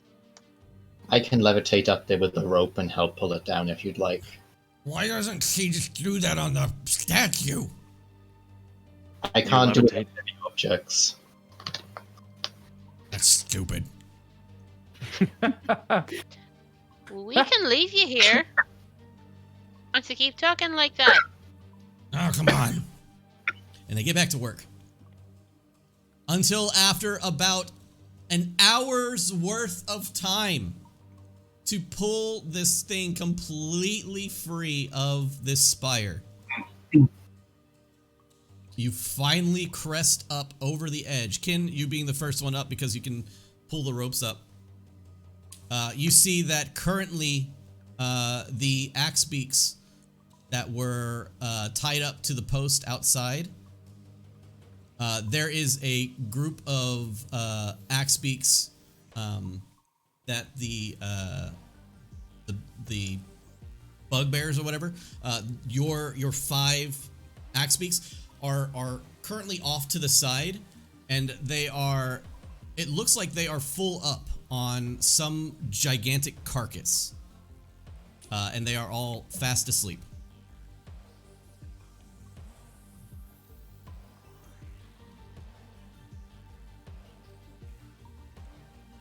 wonder if there used to be 7.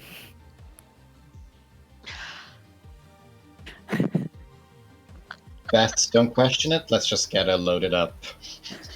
And finally, oof, the last tug, and the statue crests over the icy floor and like slides just a couple inches before stopping.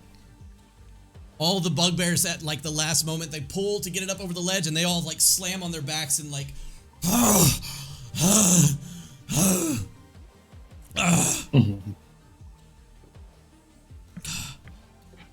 your friend is heavy. Thank you very much. Why do you have to make friends with rocks? Thank you so very much. And I give each of them another ration piece of gold for their help. Ration and gold? They suddenly feel a lot better. And as they pull the thing up, and he points over at the axe beaks and he says, "See, I told you, they're just sleeping."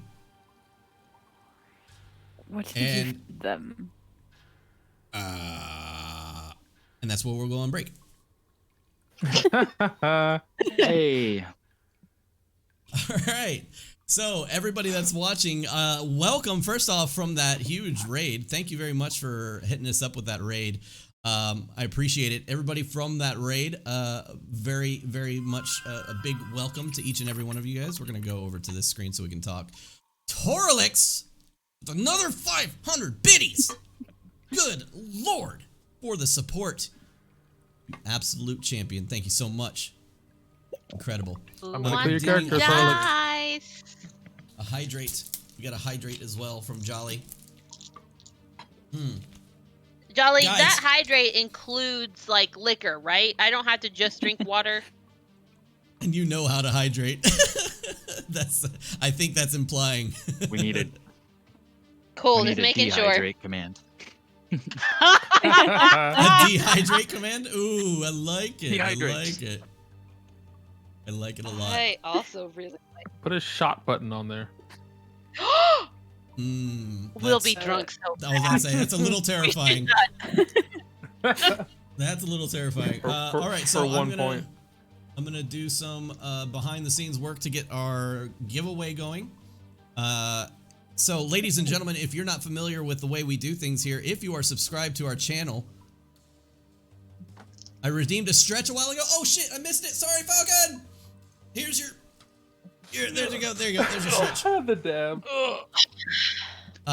So anyways, if you are unfamiliar with the way we do things here, we do a raffle every third week of the month. And now that we are sponsored by Die Hard Dice, we will be doing even more, every other week probably. So I will absolutely make sure that I tell you guys exactly what's going down. First off, Gronk, thank you for extending your tier 1 subscription through May. I appreciate it. Let's go ahead and oh, that is what? That is Hobo Vampire. I'm sorry, that is incorrect. If you are in chat, that is I accidentally hit the wrong button.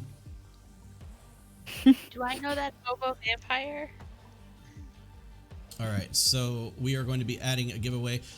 Like I was saying, though, if you are new to the stream, we do these a lot, and the dice giveaway is going to be basically for anybody who is subscribed to the channel. So if you are subscribed to the channel, you have the option to type in !raffle here in just a second when I create the actual giveaway.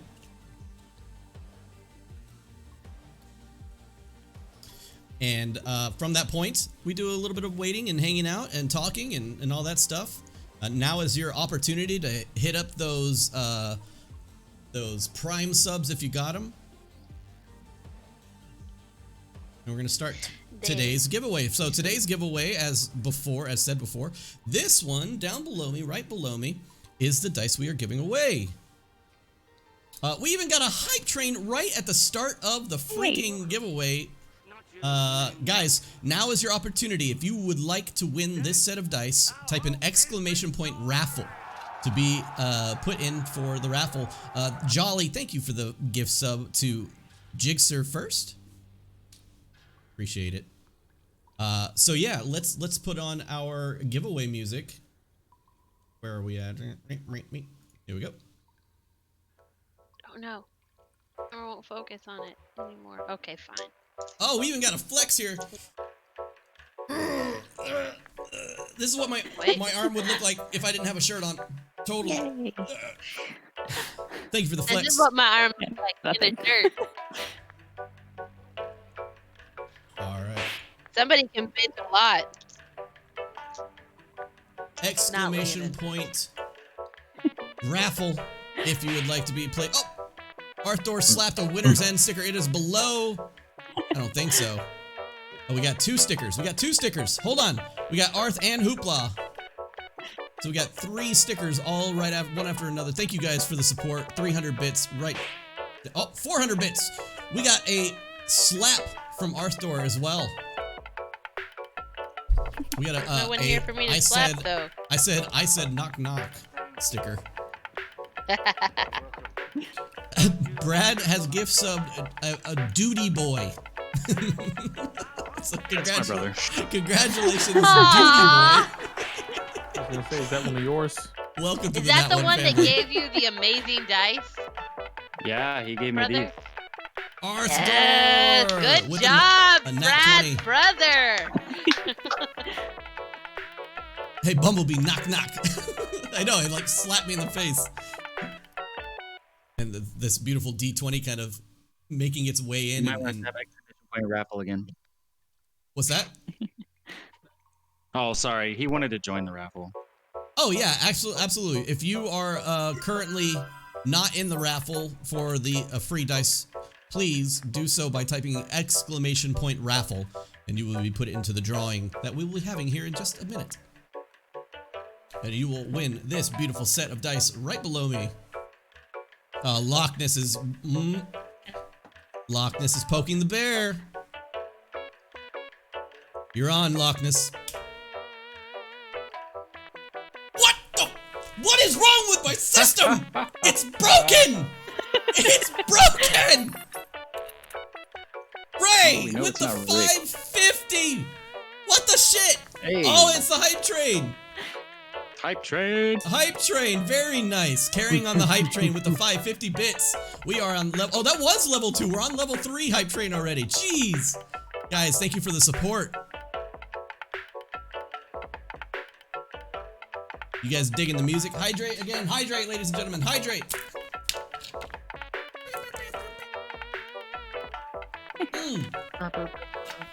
Torlix with the 250 bits. Choo choo, motherfuckers. Torlix, I'm gonna clear your character next week. No, please. No. I'm glad I technically only play with one DM in this campaign.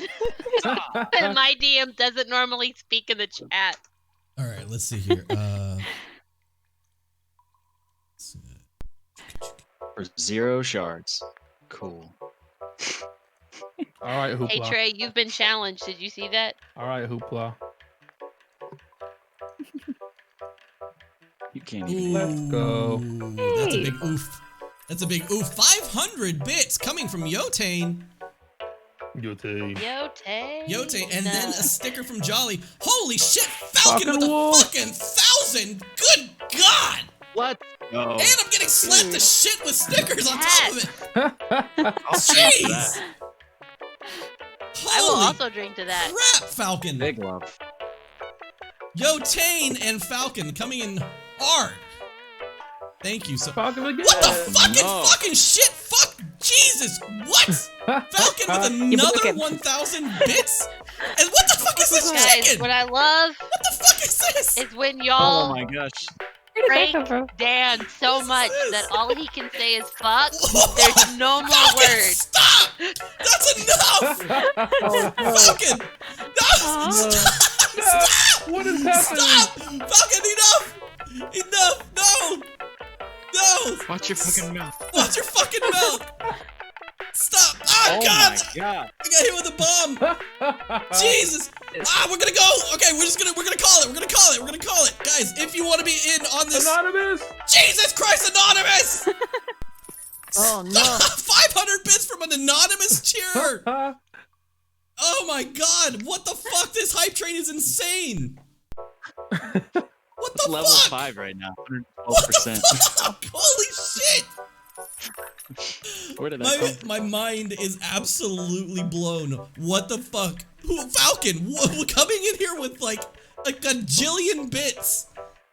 Holy Christ, I am sweating right now. I am sweating. Ray, what the fuck, Ray? That was unnecessary. Come on. What the fuck? Is that a challenge? I love the little wolf. Got a little corgi next to it. Oh, that's cute. Oh, Jolly with the panic with the panic button. Stop! Okay, we're calling it Torlix! Torlix with a 1,000-bit donation again. God damn it. Okay. We're calling it. All right, exclamation point raffle. Anonymous again! Let's go. 200% level 5 hype train. That is never happened here, and you guys have literally broke the channel. 232%. 200. Yotane too? Yotane! Stop it! Look at this yeet button. Who the fuck put a yeet button on my screen?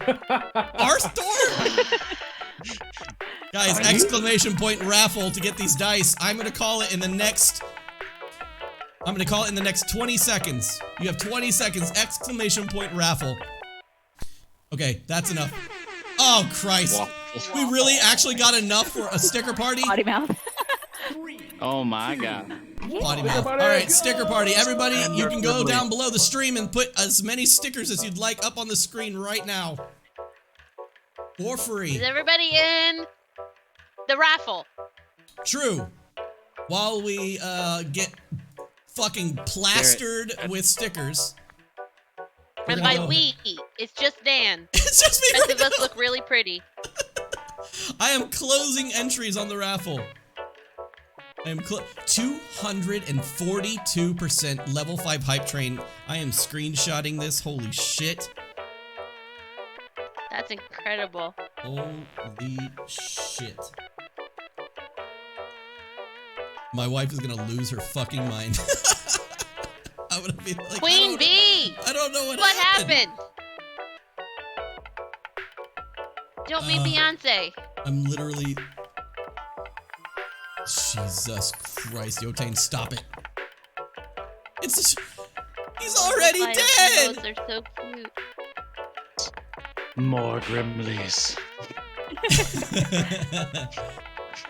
Trey with the gift sub Where's to the hug shrub one? the DM.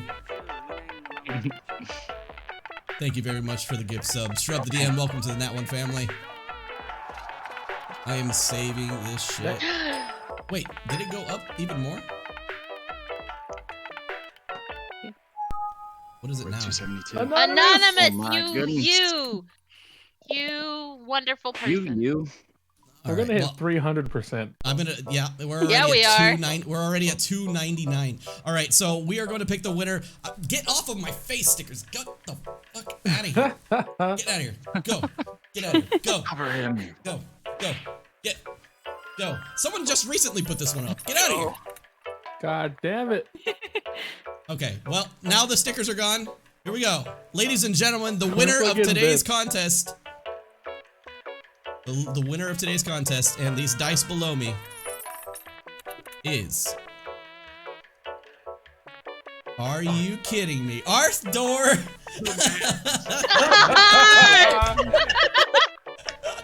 This shit is rigged! Of course it is. Rigged. This shit is fucking rigged! Arthdor, the luckiest motherfucker on the planet, wins yet again. 3 or 4. He's like a boss. I think it's 3. He is definitely a boss monster here on Nat1Fun. Level 5 Better hype than train. Confused Ranger coming, or Cav 58 coming in at the last minute and winning. Oh, that was hilarious. Cav. Yeah. Oh my god. Oh my god.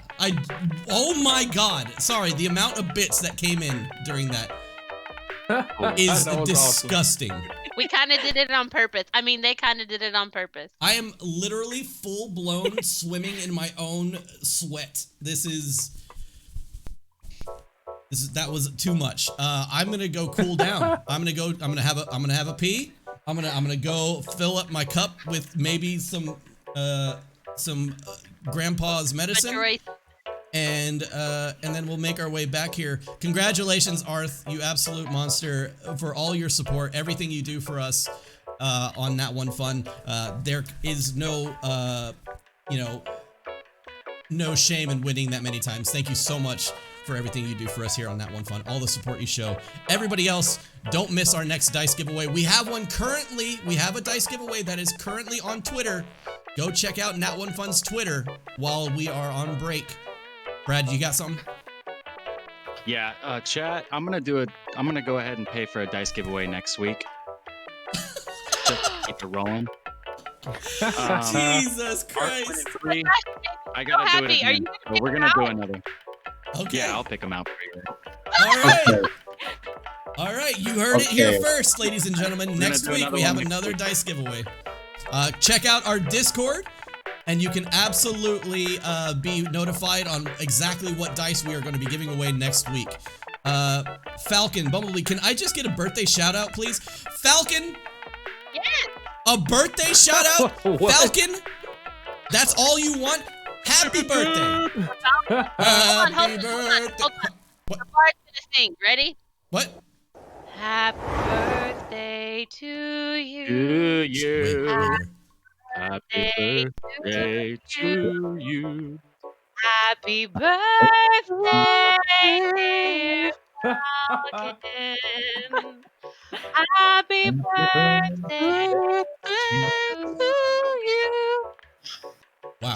Wow, that was so beautiful, Falcon, Brad. I mean, Ray, you did okay. Falcon, I hope that was as happy as it possibly could be. Wow. I absolutely am at a loss for words. You know how I get, guys. I fucking panic when shit like that starts happening, so I apologize if it came off like ultimately like super cringy, but I can't control myself whenever that kind of shit is happening. So ladies and gentlemen, I hope you hang out with us. And break. Yeah, exactly. So my bladder is about to explode. I need the break. Yeah.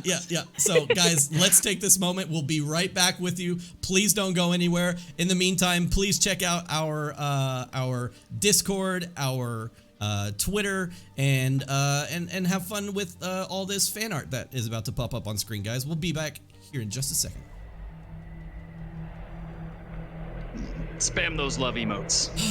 Jesus Christ. Hold on. Loch Ness wants to duel for 1,000 crystal shards? Jeez. Loch Ness, you know this is the time that I'm gonna win. It's 1,000 crystal shards. I'm gonna win at this point now.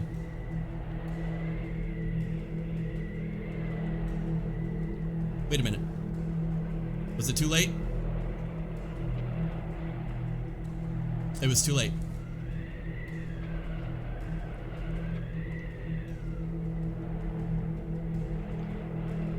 I think I responded too late to it. Falcon passed me on the crystal shards list with all those donations. What the hell? Holy shit, dude. He fucking blew past everybody. Oh, we got it. Here we go. I told you, Loch Ness. Come on. Let's go. Let's go. Let's go. That room, though.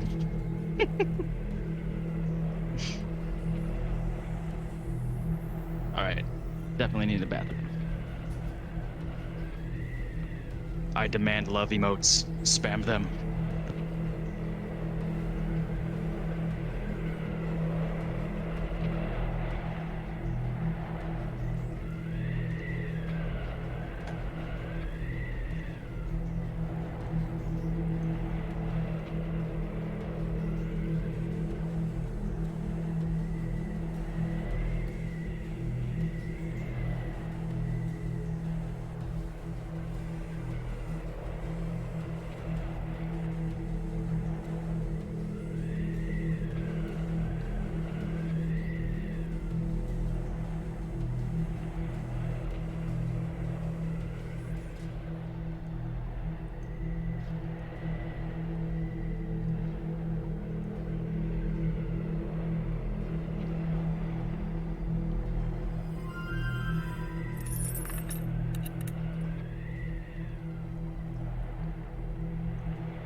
is happening in chat right now? I don't even have my headset on.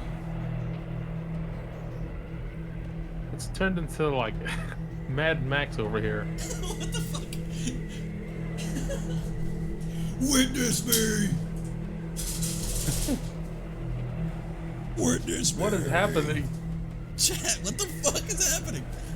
This is the first time our chat's ever like done like a spamathon. Unified?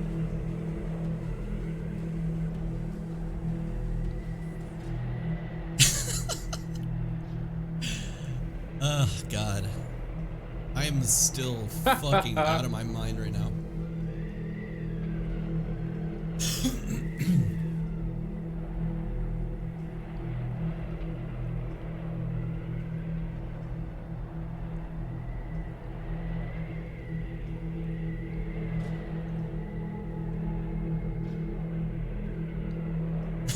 What the fuck is happening? What did I miss? Late. Chat is is on something right now. Oh my gosh. We leave for 5 seconds. Come on, Raggedy now. Man. Is that a challenge?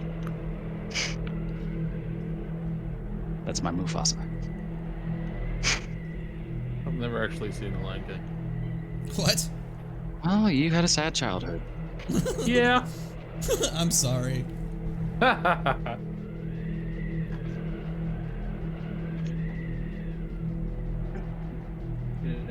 told you, I win when it counts.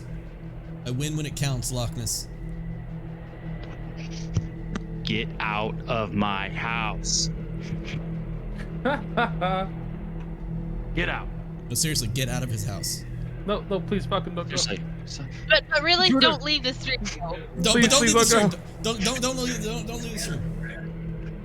What? Just get out of his My house. little brother just told me that he just saw the Brokeback Mountain fan art. Oh my God. I completely forgot that was even a thing.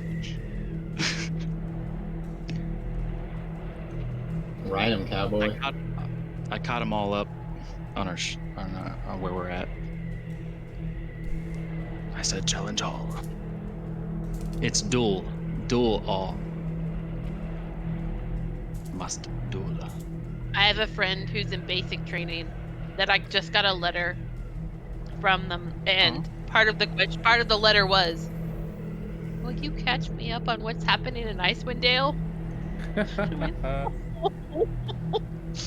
Oh, that's so awesome. sweet. You're literally going through hell, and you want to know what's happening in my stream? Okay. That's awesome. That's cool. Another Basic training. What are you doing, Loch Ness?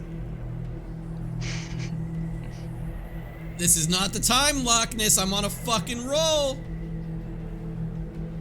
Falcon, you're up next. Destroy. Oh, I guess I can't accept 2 in a row. It's a cooldown. Oh, it says I'm already dueling. There we go.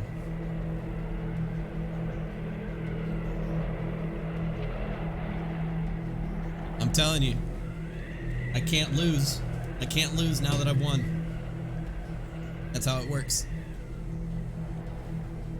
Totally. Let's go! Let's go! Let's go! Totally 50-50 chance. Cough, cough. I don't know. I don't even know who I'm accepting anymore. I don't even know who I'm accepting anymore. I'm just taking down fools. Let's go. Anybody else? Is That's this? what I fucking thought, chat. God damn, he has so many shards. That's what I fucking thought. Gee, I know, right? I'm rank 13th? What the hell is happening? No, that's me. I'm ranked 13th. Oh. Haha. I was like, you put my name in there. I thought it said bread snaps. All right, last one before we head back. We're still missing an alley here.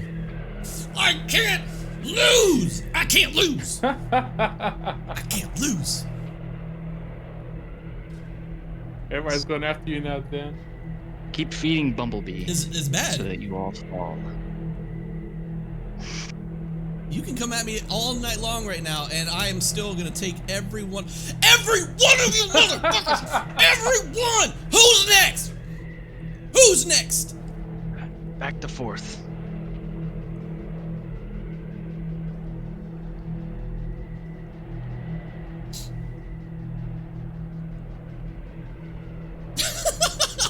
Blue Fire's like, 0, please.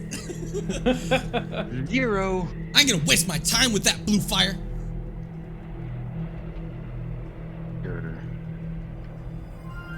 Falcon! Throwing down 100 bits. Whoa, whoa, whoa, whoa. Falcon, Falcon, stop! Stop, no, stop! No, please, God, no. I was okay with 100, but then he just like kept hitting enter. Enter, enter, enter, enter. Okay, there we go. Oh my god. This is awesome. Okay, I'm not gonna lie. Today is my wife and I's 6-year anniversary, and I got her these. Well, I'll show you what I got her. So, I don't know if you know anything about like the traditional yearly gifts you get for like, you know, wedding or for being married and stuff like that. I got her. It's 6 years is iron. I hope you got her an iron set of dice. That's what I literally just said, but I was muted. Way to fucking blow it. Jeez. Oh wait, was I right? No, we have no idea. What was it? What was it, man? Hey, I didn't hear what Brad said. Okay. Well, this is what I got my wife for our 6-year anniversary. As you can obviously read. Dan, you're not showing stream. Yeah, I am. I just changed it. Okay. Yeah, it just takes a second to actually go live. Okay, cool. Just making sure. I think this camera is the right angle. It's still on. Will be right back for me. No, it's. Whoa, God, no, jeez. Almost dropped it. Almost dropped it, ladies and gentlemen. Let's see. Hold on. This camera is actually backwards. We're gonna do this so that you can see real quick. If you got her an iron. Yeah, I actually just bought her an iron. A clothing iron. So, there we go. Wrong. It says, "Let the good times keep on rolling." Dan and Trayley. DNC. And I bought her I'll just take them out. A set of iron D6s. These are forged iron D6s. Oh, shit. They are extremely heavy. Wow. And absolutely unbalanced to shit. They are symbolic dice for sure. They are very symbolic dice. But yeah, these are, I mean, like literally to the point of like the iron is actually staining my hand because of all the dust and soot that is still on it. Nice. Anyways, yeah, 6-year anniversary. The reason I say this though is because all that shit that just came in, I'm gonna add it onto the whole happy anniversary thing, and she can go buy herself something special. You know, nice. If she Congrats. Thanks. Oh, it's been an awesome. Shit. It's been an awesome ride. Guys, don't get a giant dice and throw it on your foot. Duly noted. Chat, can we get some love emotes for Dan's anniversary? Torlix with the 500 bits again. You can stop anytime you want, Torlix. There's no pressure to continue doing this. So let's go ahead and go back into the game.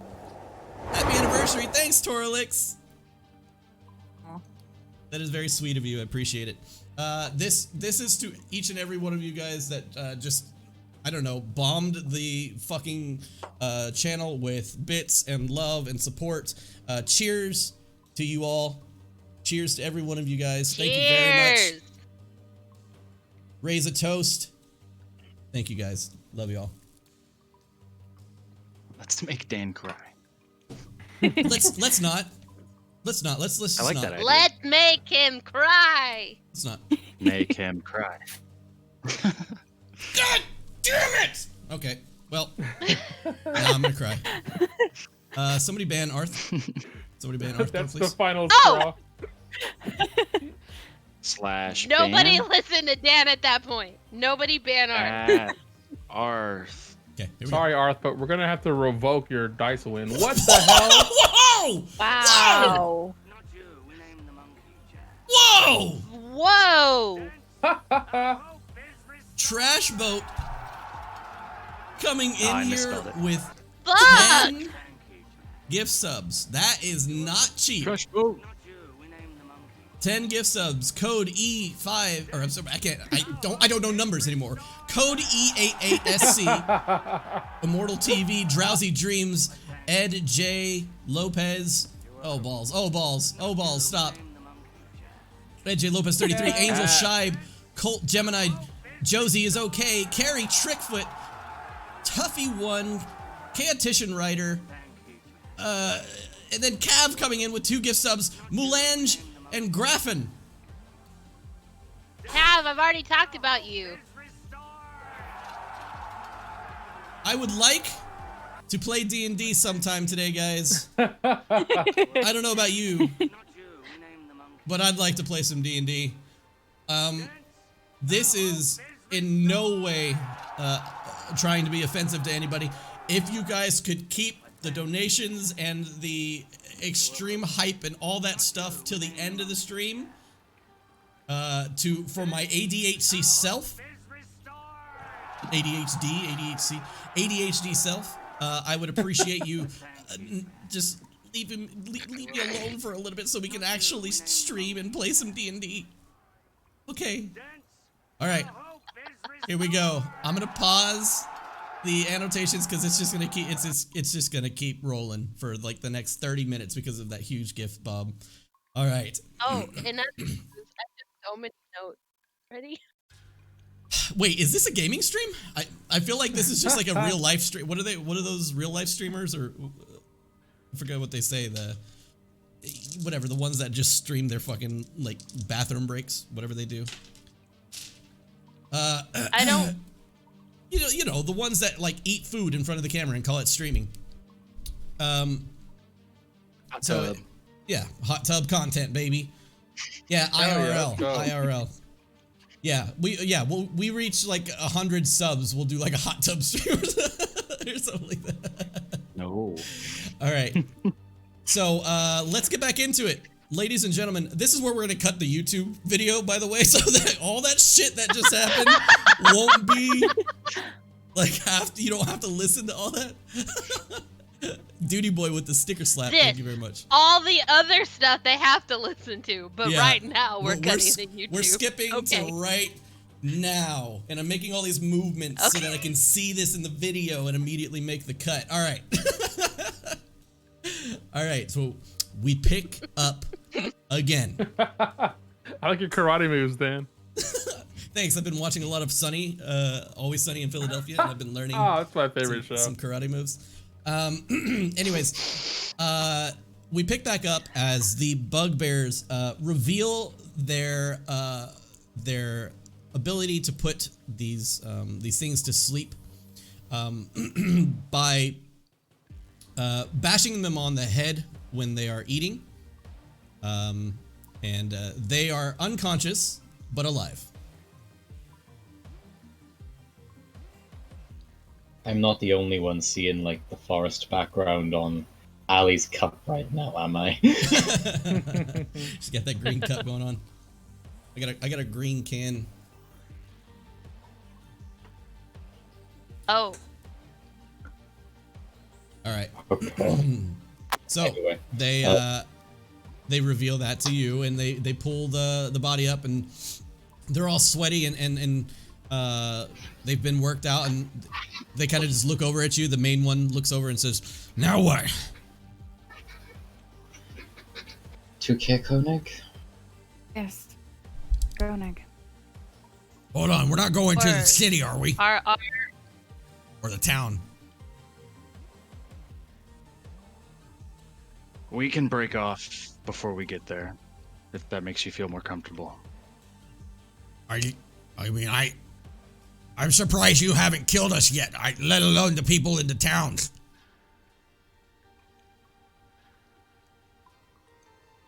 Well, you didn't attack me. Why would I kill you? Actually, they took you and tied you up and gagged you. Semantics. Look, we were just saying that the town is probably not gonna take lightly to us. In that case, then, could you at least help us carry the statue close to it, and then we'll leave you be before you're sighted. You're welcome. So, what? Say it again? Sorry? How about if you help us get close to the town, and then you can leave before we get anywhere near arrow range?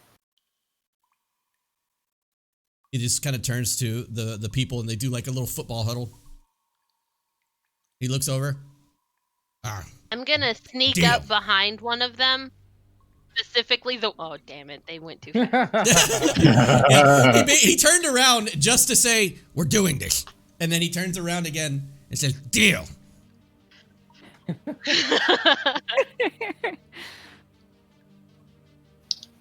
All right, then. This bugbear reminds me of King Kai. You all have a sled or anything? Or are you just traveling the way you're traveling? What's a sled? There's your answer. That's all I... Yeah.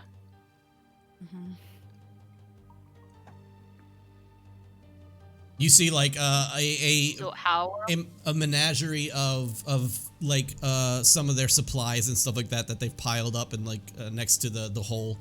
They all pick up their bits of goods that they have. They have like furs, and they have different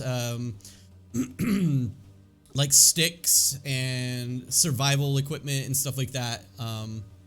Looks like they probably use this to either trade with or whatever it may be, to gain, you know, monetary value or food.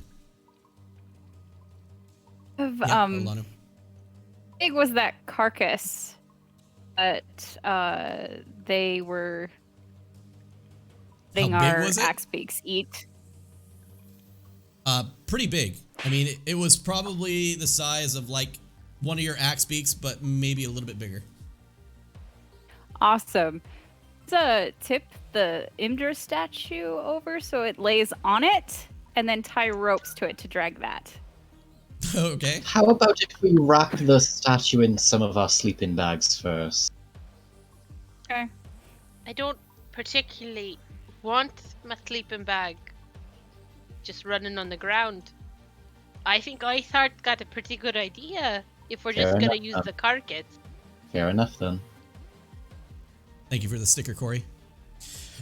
And so you tip the statue over into the carcass, and with a gruesome splatter of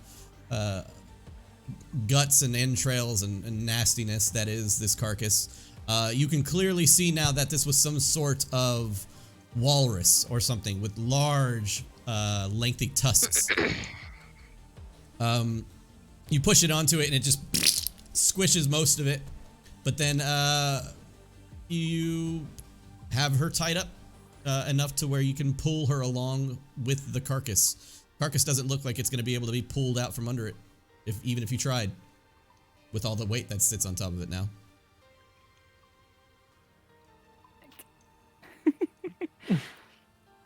Just gonna secure the thing with a whole bunch of ropes and allow them to pull across the snow.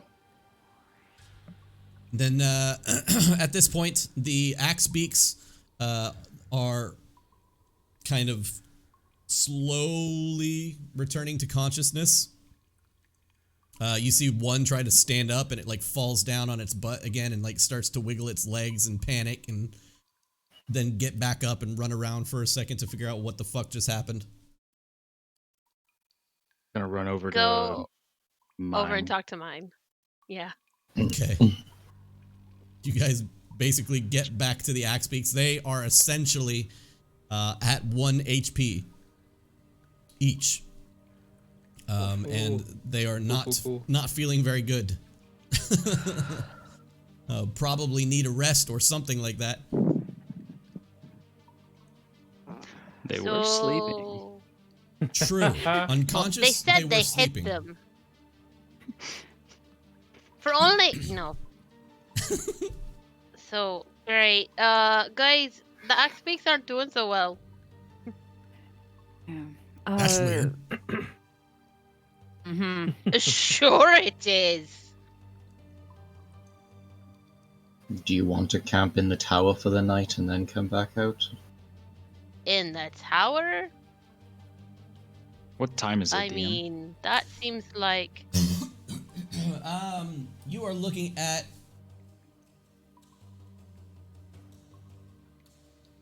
let's see. You were looking at about 3 p.m. Maybe we can take a little bit of a rest before we head out. We'll catch up to the bugbears.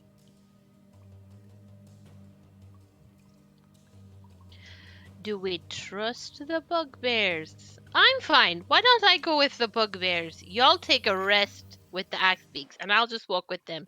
One of y'all bring my axe beak. His name is Han. You get closer. All right? Great. Do you want me to go with you? I mean, you can. I just don't trust them with the statue. No. There. Well, offense meant. Never mind. He's like looking off into the sky and picking his nose. He wasn't listening at all. Great. Why don't they just one wait time with us? you're not listening. Good. Okay, so The you meal guys are time gonna with the. take off?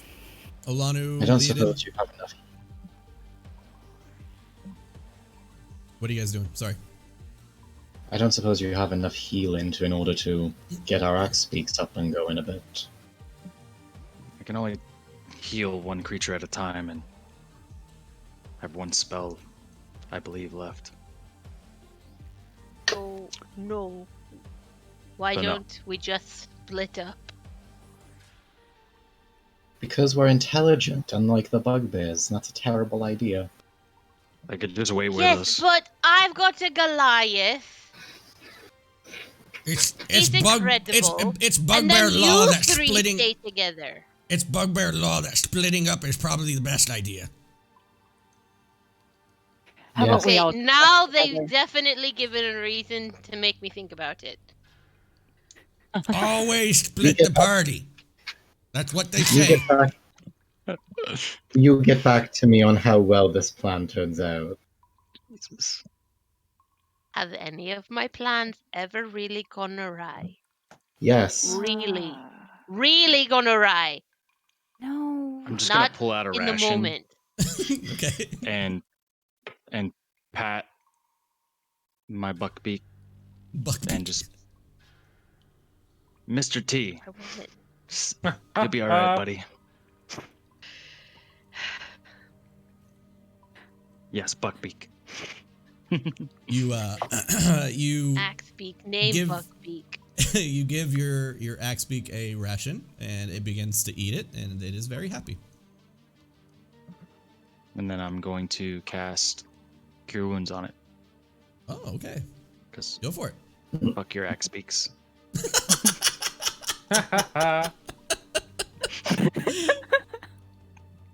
A bugbear cast always Vampire covers Attack on more the ground when splitting the party. Well, of course, that's how it always works. It just works that way. I know. All right, See, let's we're on the just same go. page. That's 7 HP. 7 I'm HP still back not to completely. Mr. T. Oh, wait. 7 plus my charisma bonus, right? So 10. 3? 10 HP. All right. Rock on. It's been a couple weeks. Grimly still completely out of it. Still Not completely really against remembering how his spells work. taking your eye. I just kiss him on the forehead. Yep. He gives you. You confident that you Yes. can navigate back to Caer Konig? I think so, yeah. What I if mean- it's a blizzard? Well, of course, if there's a blizzard, no. But Maybe I should Probably. go with you, and Alana, you can stay here with them. And then how are we going to make our way back? Well, You're smart. we just everybody stay. We rest for a bit, and we set out together.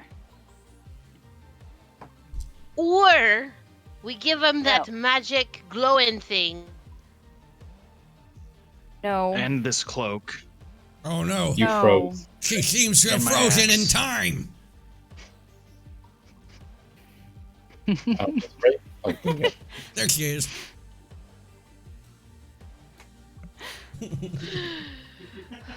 She's back. She Okay. gives such bad advice, guys. So, what is happening? Are we splitting the party or are we staying? You know, that's a good question, Dan. I don't think anyone knows. Are we going to have to roll a dice here?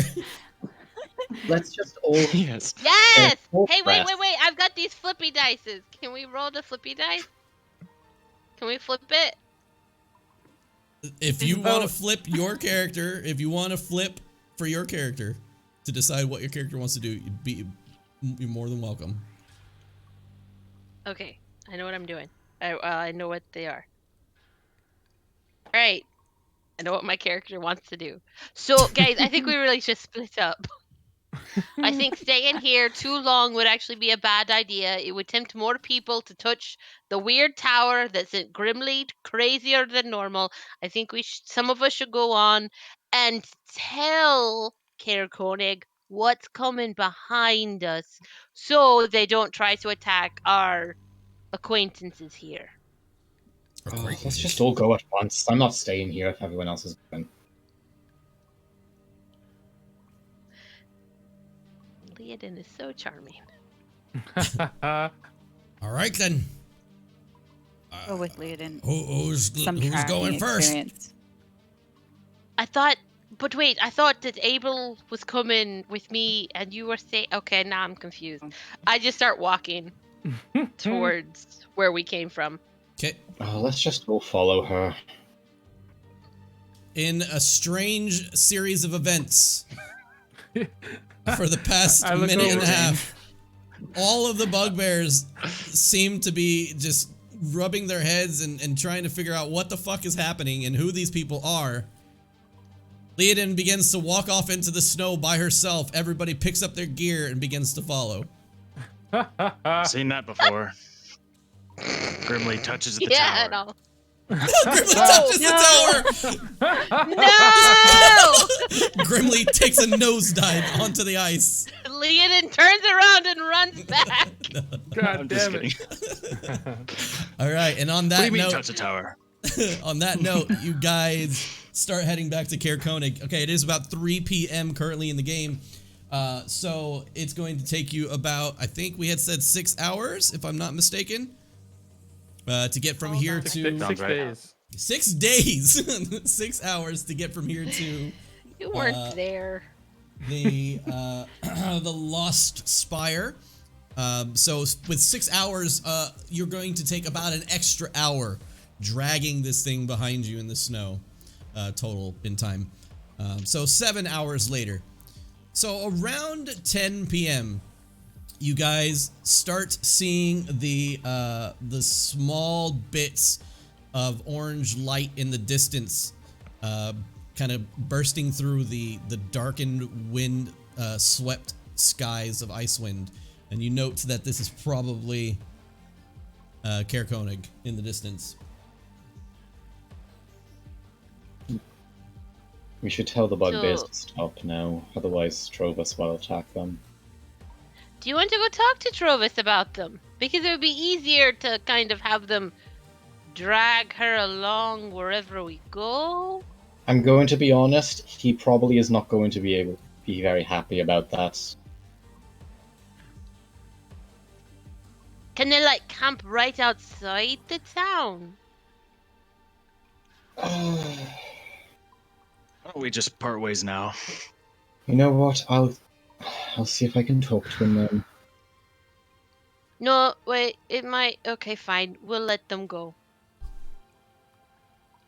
If y'all want to pull an Imdra. Myself and Grimly should be able to.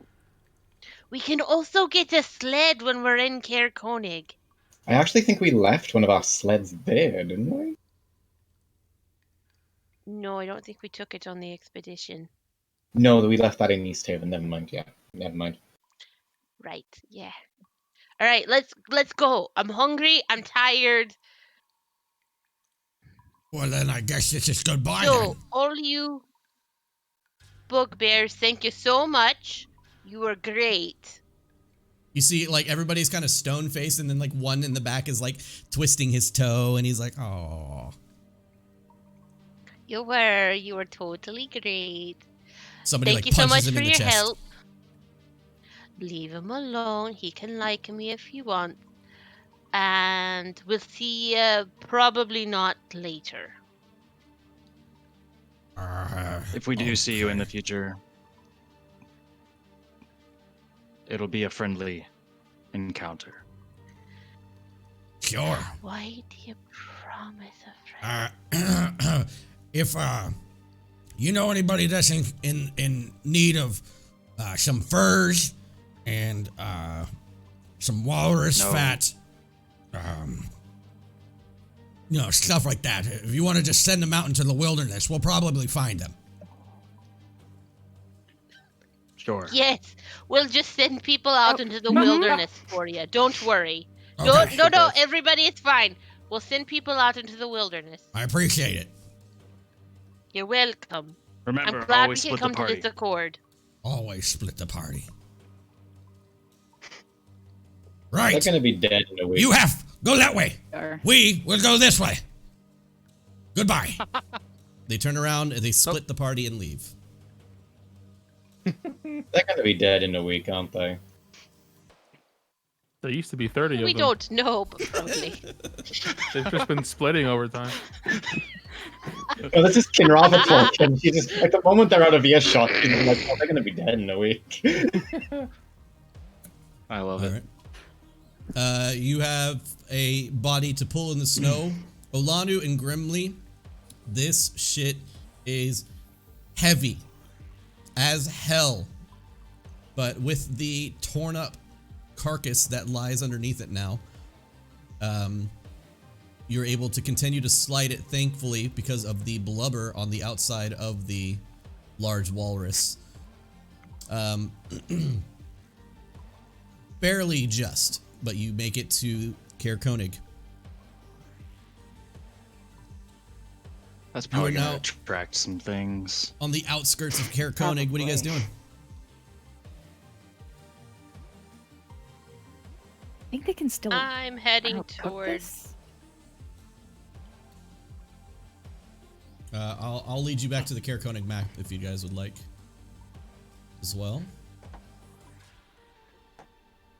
As soon as I find it. Let's take a rest. To the winter's end. Yeah, Oh, so we're shit, going I to forgot the they named it inn after that's us. named after us, but not named after us. Yeah, let's do that. Let's do that. Let's take a rest there. Caer Konig, there we go. All right, so yeah, if you are unfamiliar with Caer Konig in our story, they were so thankful that they actually named the Northern Light Winter's End by the end of it. I don't know if they were so thankful, but sure. Trovis was at least. Anyways. Trovis is very happy we brought Kinravah back. You enter the town, and Trovis, roaming around as he does, it is about 10 p.m. at night. Trovis is currently walking around. He has a large like canteen or something in his hand as he kind of wobbles down the street, and he's like looking around, just checking everybody's doorways and making sure everything's, safe.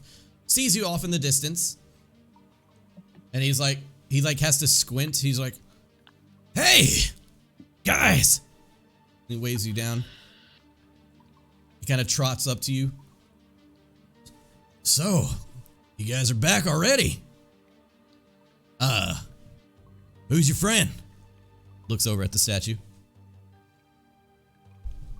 She's the guard captain from Easthaven. The guard captain's a statue? No, before. She met a basilisk, and now she's a statue. Returning her to bury, huh? It's very kind of you. No. Well, entirely? no, Kin here thinks that she can injure back. Do you have alchemist tools by any chance? The hell is an alchemist? Great, that's all I needed to know. It'll likely take us until we get to Easthaven or maybe even Bryn Shander before I can get a hold of anything like that. Well, we've not been back to Bryn Shander in a while. True. Really don't want to drag this thing all the way there. Nope. Can it stay at the inn? And we come back? Can we ask them? Not you. Trovis don't make the decision. You changed their name already. We don't need them to be mad. Yeah, you might want to ask the ladies. They're the owners of the inn anyway. Now, if it ends up that I need to take care of it along with Sarah and Molly, I'd appreciate it if you stop leaving things with me. Yes, you're clearly so busy with the bottle. He looks at it. I only drank half of it tonight. Getting better. And That is much better. Uses the hand with the bottle to point over in the direction of the inn. And he kind of just looks up and he's like, y'all can go talk to Allie if you want. She probably will let you keep it there. I don't know.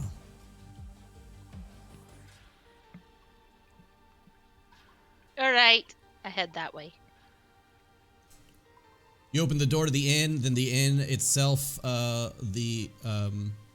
you look up and the sign is still in the name Winter's End, and you approach inside, and you currently see that Allie and her sister are in the middle of like a heated debate or heated argument, as they normally are.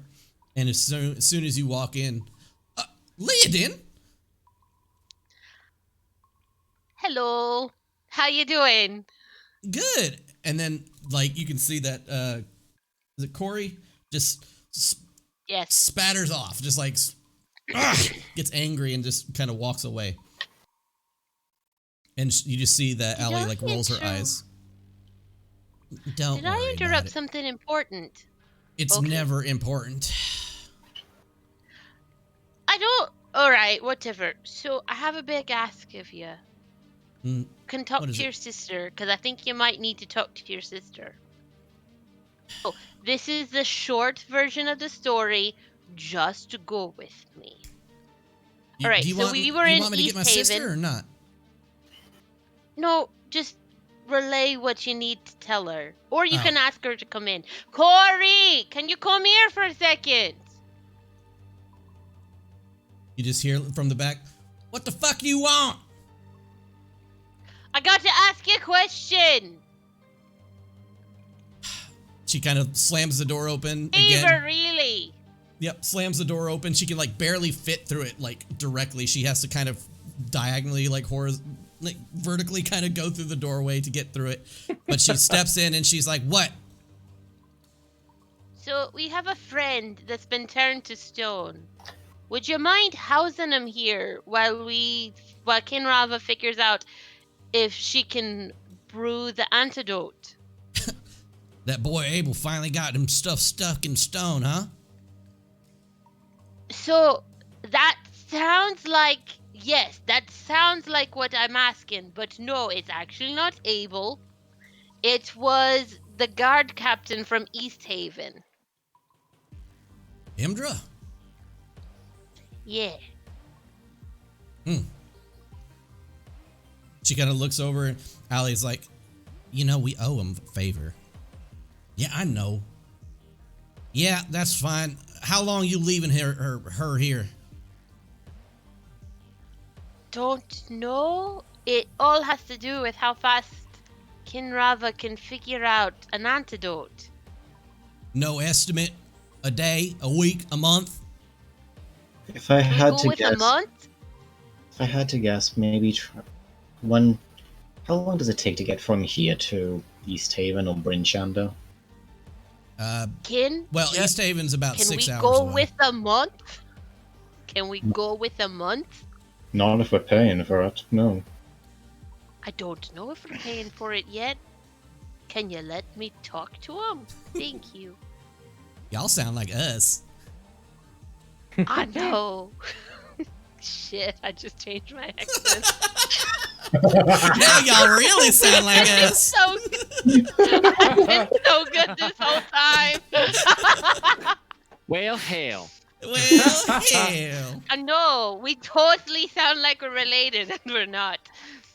But maybe we're thinking now at the outset a month. Right then, well, dear, if you're gonna leave her here for a month, you just gotta promise me y'all come and get her. Even if you don't return, maybe somebody else does. Yeah, of course. We're not yes, because we want to take her to her family if we can't figure it out. So yes, of course. Where's the statue now, anyways? Oh, they're following up. It's kind of heavy. Okay. We don't normally carry heavy things. Sure. That's fine then. Yeah. Yeah, y'all go ahead and leave it here if you want. Do you want it to be like a hat rack or just like decoration? Well, you said it was a statue, right? Right. What pose is she in? No offense. Abject fear for her life. It's kind of cowering in the corner. Oh boy, I don't know if that's so good for service here. Can we put it out back? Like around back? I mean, yeah, y'all can put it back out in the shed if you want. Oh yeah, the shed will be great. Thank you. All right, then just tell him to pull around back and put it out in the shed. Exit. Okay. Trovis is like hanging on your shoulders, Abel and Grimly, as he's like kind of just like putting most of his weight down on you guys. Man, I missed y'all. How y'all doing? You can see, like, you can smell like the smell of alcohol, like on his breath. You have any more of your home brew? Sure do. You have an extra flask on hand? Can I fill my water skin? He's like, y'all are some thirsty folk. Yeah, you sure can. And he reaches down and are getting harder. He just uncorks his small like flask that he has on his waist, and then gives you each like 2 shots worth of the liquor. Oh, I wanted the whole flask for myself. Yeah, funny guy. He just takes a sip and like puts it on his belt again. He's like, well, I assume you guys aren't taking Sarah and Molly out of here, but y'all are free to stay as long as you want again. How are things in Caer Koenig right now? Everything's quiet? Yeah, quiet. That's good. Just want to make sure everything's back to normal since that Durgar attack or whatever. Had a small group of bugbears come by the other day. Took care of them.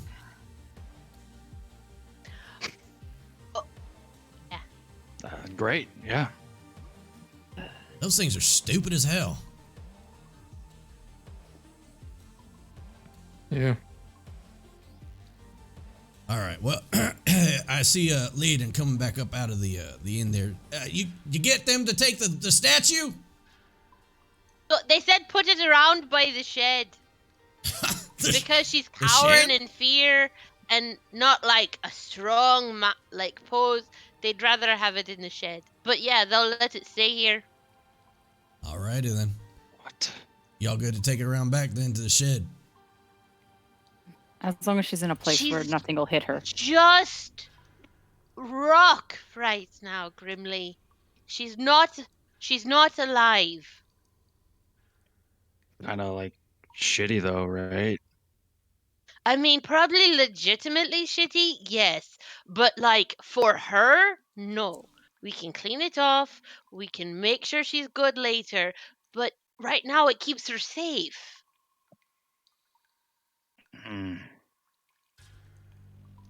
Okay.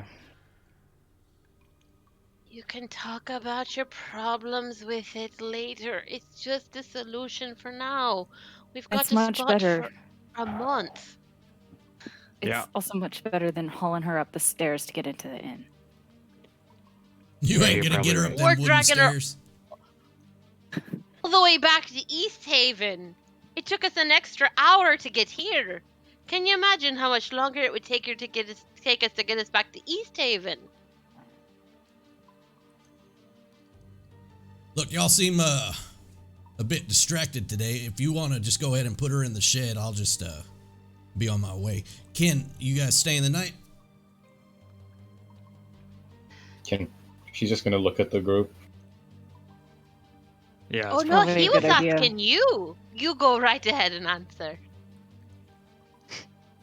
I'll be staying at the inn. I have a few things I need to attend to tonight. Olani, would it be alright if we shared a room? Yeah, that's fine. He just kind of looks down. He's shame. All right. Well, y'all, ladies and gentlemen, enjoy yourselves. I'm gonna go back to patrolling. He just swigs the bottle. Hey, did you have a shot of your brew that I could have? Ask just your like buddies. right now. I hand mine over to Leodin that I never drank. I've just been holding. Yep. And he just takes a swig of his regular liquor that he's been sipping on, and then makes his way out. Take a swallow of his own brew. You take a swallow, and it's like fucking rank. It's like harsh on the throat. It like makes you.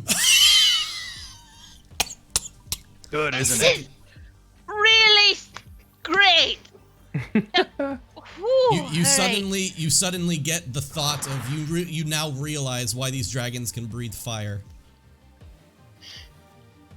Does this mean I can breathe fire? She just walks in. I just walk in. Bumped 1, 2, like 3. Testing Thank you for her the follow. frost breath. Welcome to testing the the frost breath, seeing if she can catch something on fire. Yeah, your frost breath is like pulsating out of your mouth, but all that you get is just the heat from the liquor kind of re-emanating out of your mouth or whatever, you know, just like if you burp and you kind of blow the burp out kind of thing. Yeah, nothing. It goes down so smooth. Oh well. You're welcome. So does all moonshine. All right. I mean, so does all moonshine. Says Ray versus Leonin.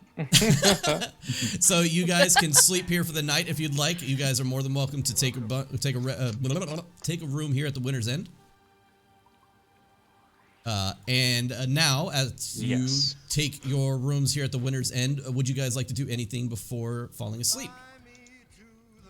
I make sure that Cuckoo is with me, and other than that, no. Okay, yeah. I just fall asleep holding my locket. Okay.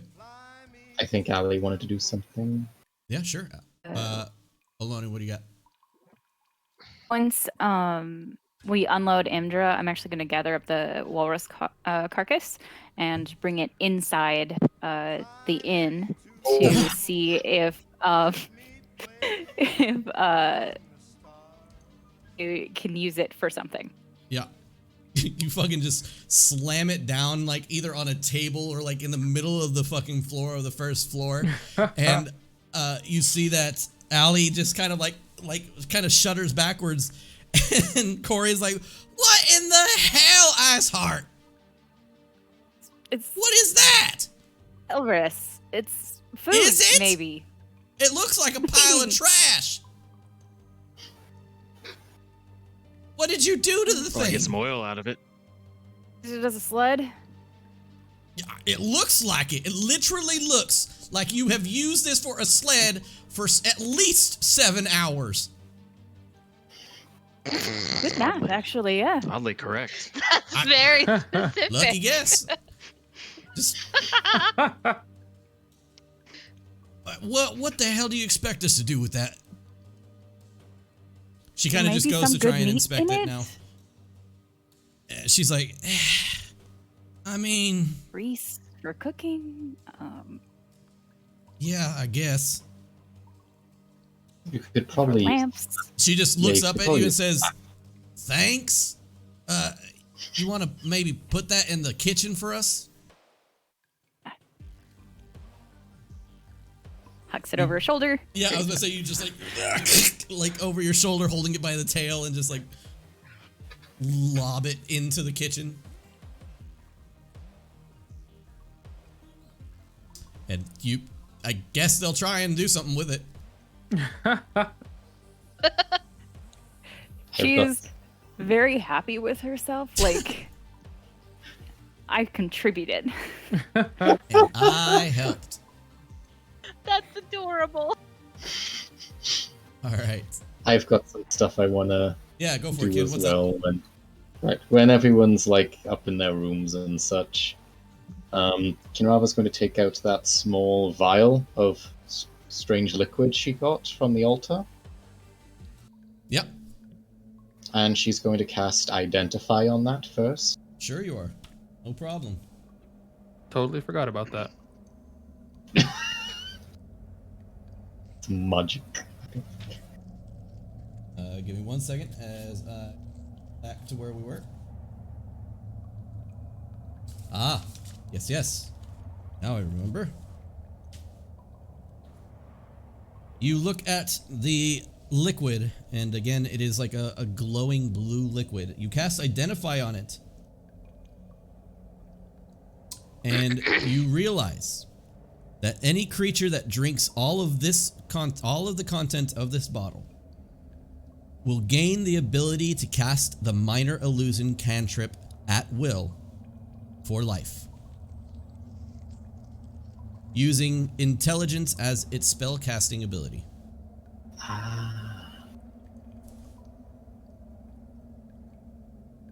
Alright, she's going to then pocket that and use Identify on the other potion vials we got. Okay, there are 2 more that you can identify for the other 2 potion vials. There was was it 2 more or 3 more? Hold on, let's see. I think I'm looking. I think it's 3 more.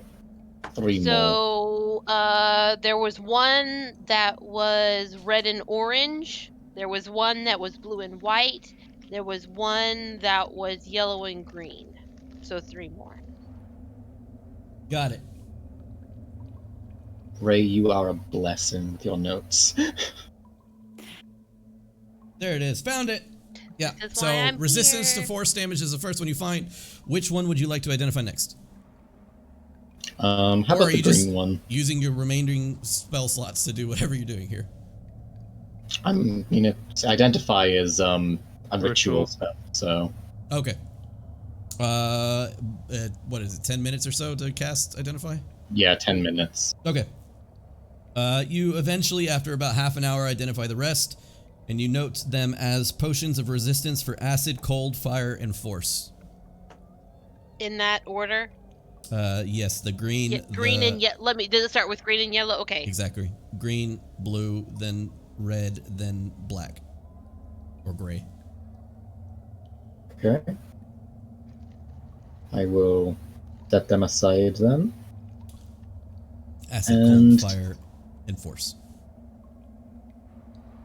I will see.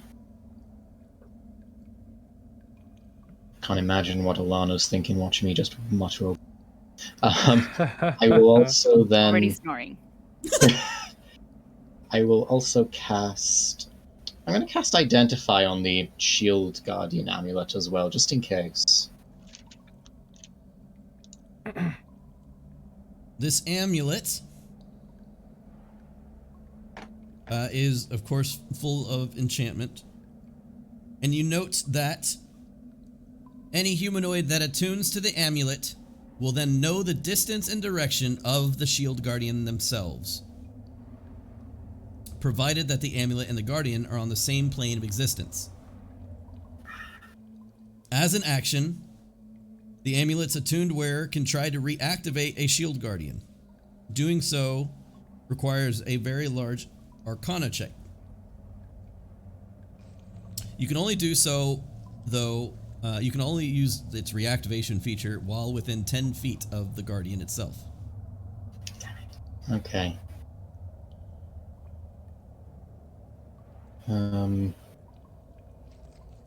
In that case, then, she is going to slip that on and attune to it. Okay. But while attuning, she's also going to cast Find Familiar again on Omen because she wants to change his shape into something else.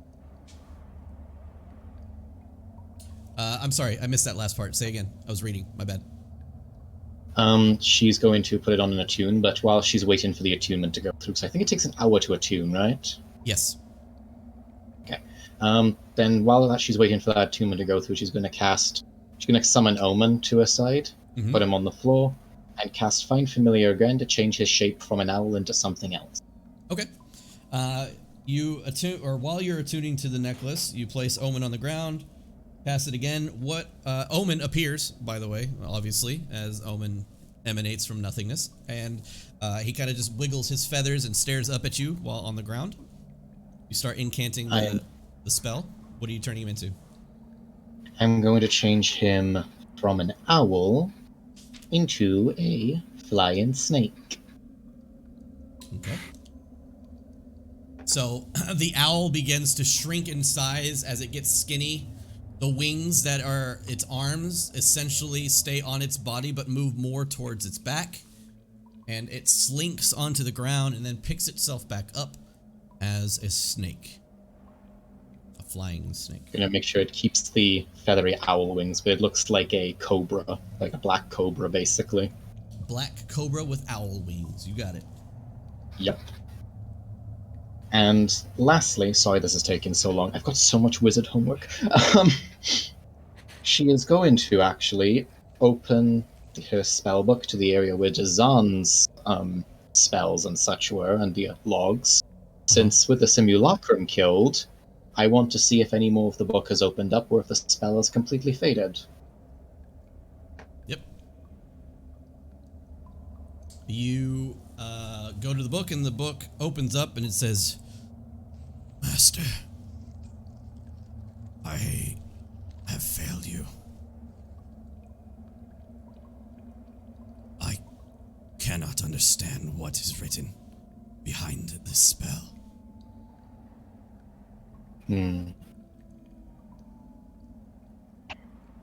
That's fine. Have to try it out later then. She'll just close the book. And lastly, I'm gonna see if I can actually, read one of the many books that we got from that tower before she goes to rest. Do you have the names of the books that you want to read? Let me check. I've got them on my list here. I do. Run down the line, Ray, if you got them, right there. Lost Scrolls of Sabriel. From Shadow, Substance. Here lies... Here lies the king. The Kama Sutra. Well, it wasn't exactly that, but that's what Leodin took, not Kinravah. Yeah. You also have Magical Wonders of Nethril, Wizards in the Hollow, Dragonborn. No, that's me. And a treasurer's guide to Earthroot. Traveler's Guide to Earthroot. Excuse me. I also have Anjama's Guide to the Fantastic, which I believe I gave to Leodin, actually. And I have the Unfettered Mind. I remember the Unfettered Mind because it talked about frickin' brains. Putting brains in jars. Yeah. Yep. Writings of a Lunatic are the notes that I have. Okay, I'm going to read. I'm going to read Magical Wonders of Netheril, because that sounds like something that might have, like, details of a language or something in there. Alright, so I will allow you to read 2 books for the night, considering we have used a lot of time. So, Magical Wonders of Netheril. This book is a collection of interviews with Netherese archmages, who discusses their studies of ancient elven magic and the creation of mythalars. If you don't know what a mythalar is, it of course tells you what it is. The book also includes sketches of such devices. Now, no metagaming, Grimly, but this is what you will see in the book, like, scribed in. Let me see if I can find it here in mine real fast. Here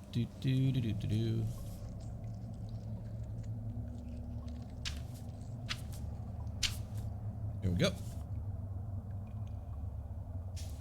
I mean, you can look Grimly, but just no metagaming being like, oh, that's what was on. What about me? Can I metagame? Yeah, sure, absolutely. It would have been Abel can, Leodin can, Grimly can. Oh, this is what you saw in the book, scribed into the book or drawn into the book, and of course, this is what we were describing before with your character trying to hold it back as it was seemingly killing everybody around it. Okay. So, but it was. Go ahead. I make a point of Can I ask a clarification? Leodin doesn't remember that. Ray remembers that, correct? Yes. None of your characters know anything. Perfect. Until Grimly says anything about what happened. I did say solar flare. Mm-hmm. Yeah, that's not anything. That's nowhere near enough to like. Right. Yeah. Right. Right. Although Kinravah not being able to connect the dots, you still do know that you basically these things called mythalars. They are essentially gigantic magical engines. They serve a couple purposes. One purpose of these mythalars is to allow the wherever is around it to float, to fly. Not just float, but to fly. So within a 300-foot radius around it, everything within a 300-foot radius around it can move as if it has the power of flight at a 30-foot speed. So it literally can move things at a 30-foot speed 300 feet around it, causing it to fly. So with a bunch of these put together, you might be able to fly a city around. But neither here nor there. The secondary ability that it has is it is so magical in essence that if you have an item that requires recharging, or it requires a certain amount of uses per day before it goes inert, it has the ability to recharge that object instantly if it's within its proximity. Okay.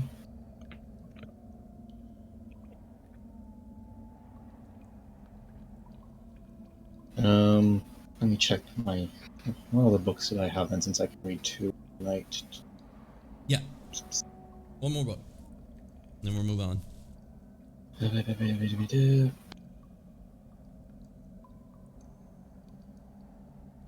I'll read.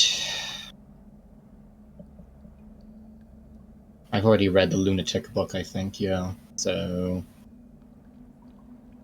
Yeah, I'll read Wizards in the Hollow, I think. Wizards in the Hollow? Was that one? Oh, it is. Wizards in the Hollow. The birth of the Netherese Empire is chronicled in this otherwise dull, plodding story about the lives of 3 Netherese wizards. I don't suppose it mentions anything about their language or anything. The fact that you are reading this is crazy because it should have been all written in ancient Netherese. So I will say that it's got some stuff that you might not understand, but for some reason, some of it's written common. Okay. Okay. Okay, fair enough then. Yeah, it's Netheramin or Commonese. Okay, fair enough. That's all I wanted to do for the night. Sorry it took so long. All right, so Kinravah, with the turn heard around the world. Abel, do you have anything you'd like to do? Just for the first 2 hours of the long rest, I'm gonna go outside and climb up onto the roof of the Winter's End. Okay. And just post up there for 2 hours and just hang out up there. As you're posting out, the winter air kind of bites. It's not like a terrible storm, but the snow lands on your face, and every once in a while you have to take a swipe at your face to wipe off what's collected. And you look up into the sky, and you can see the bluish, green, and purple aurora borealis that's already taken hold of the skies for the night. And you absolutely can basically spend as much time up there as you'd like. You feel a bit of comfort in it. Yeah. I'll go inside. Yeah, and you go inside. All right. Grim, did you have anything? I would like to take my tabard off and do my normal ritual where I pray before bed. Where you throw shade at me again? I will go up onto the roof. Hope. I will look out the window and see how the snow is falling. Be like, oh, it's terrible outside. Why would I do that? Glad I'm in here in the warmth. Yeah, you see Abel out there just shivering. No, just a simple prayer tonight.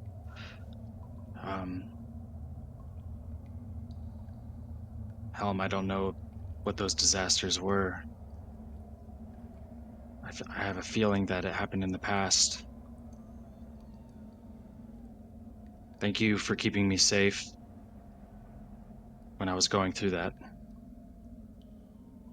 And then I'm going to pull a basilisk tooth out of my bag that when I dropped down in the hole that I had acquired.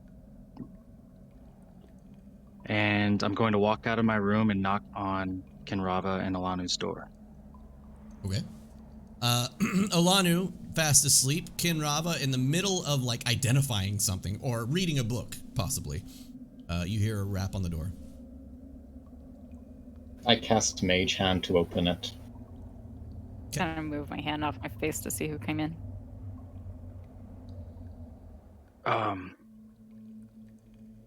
Alanu,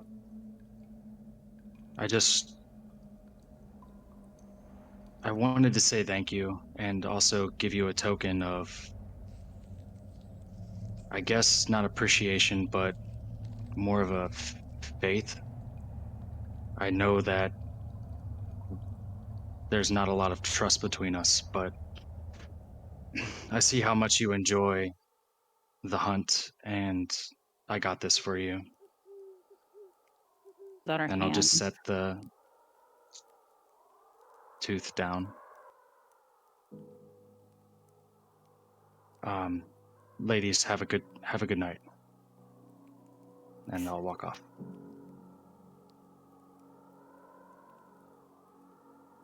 And you keeps giving me things. That's a phenomenon I saw down in the Underdark a few times between some individuals.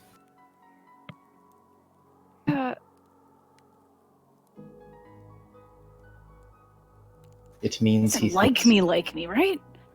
No. That's not what's going on here, right? No. Truth be told, I think that he values your friendship. Okay. More comfortable. Treasure that. I'm pretty sure I've got Abel quite grumpy with me, so... You should give him a dead animal. I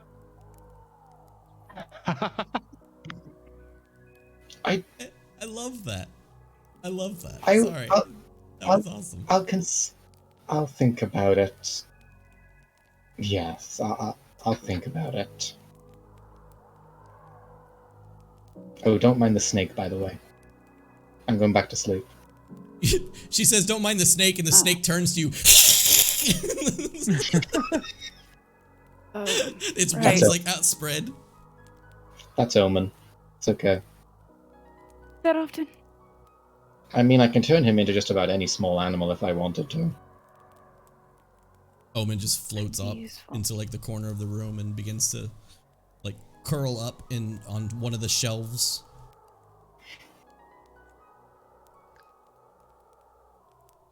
Pocket the basilisk tooth. Not quite sure what to do with it yet. Sure. Grim, you make your way back to your room. Are you doing anything else? Straight to bed while rubbing my cheek because it's still kind of sore. You got it. Yep. All right. You guys fall asleep for the night. And you level up. Oh my god. Yes!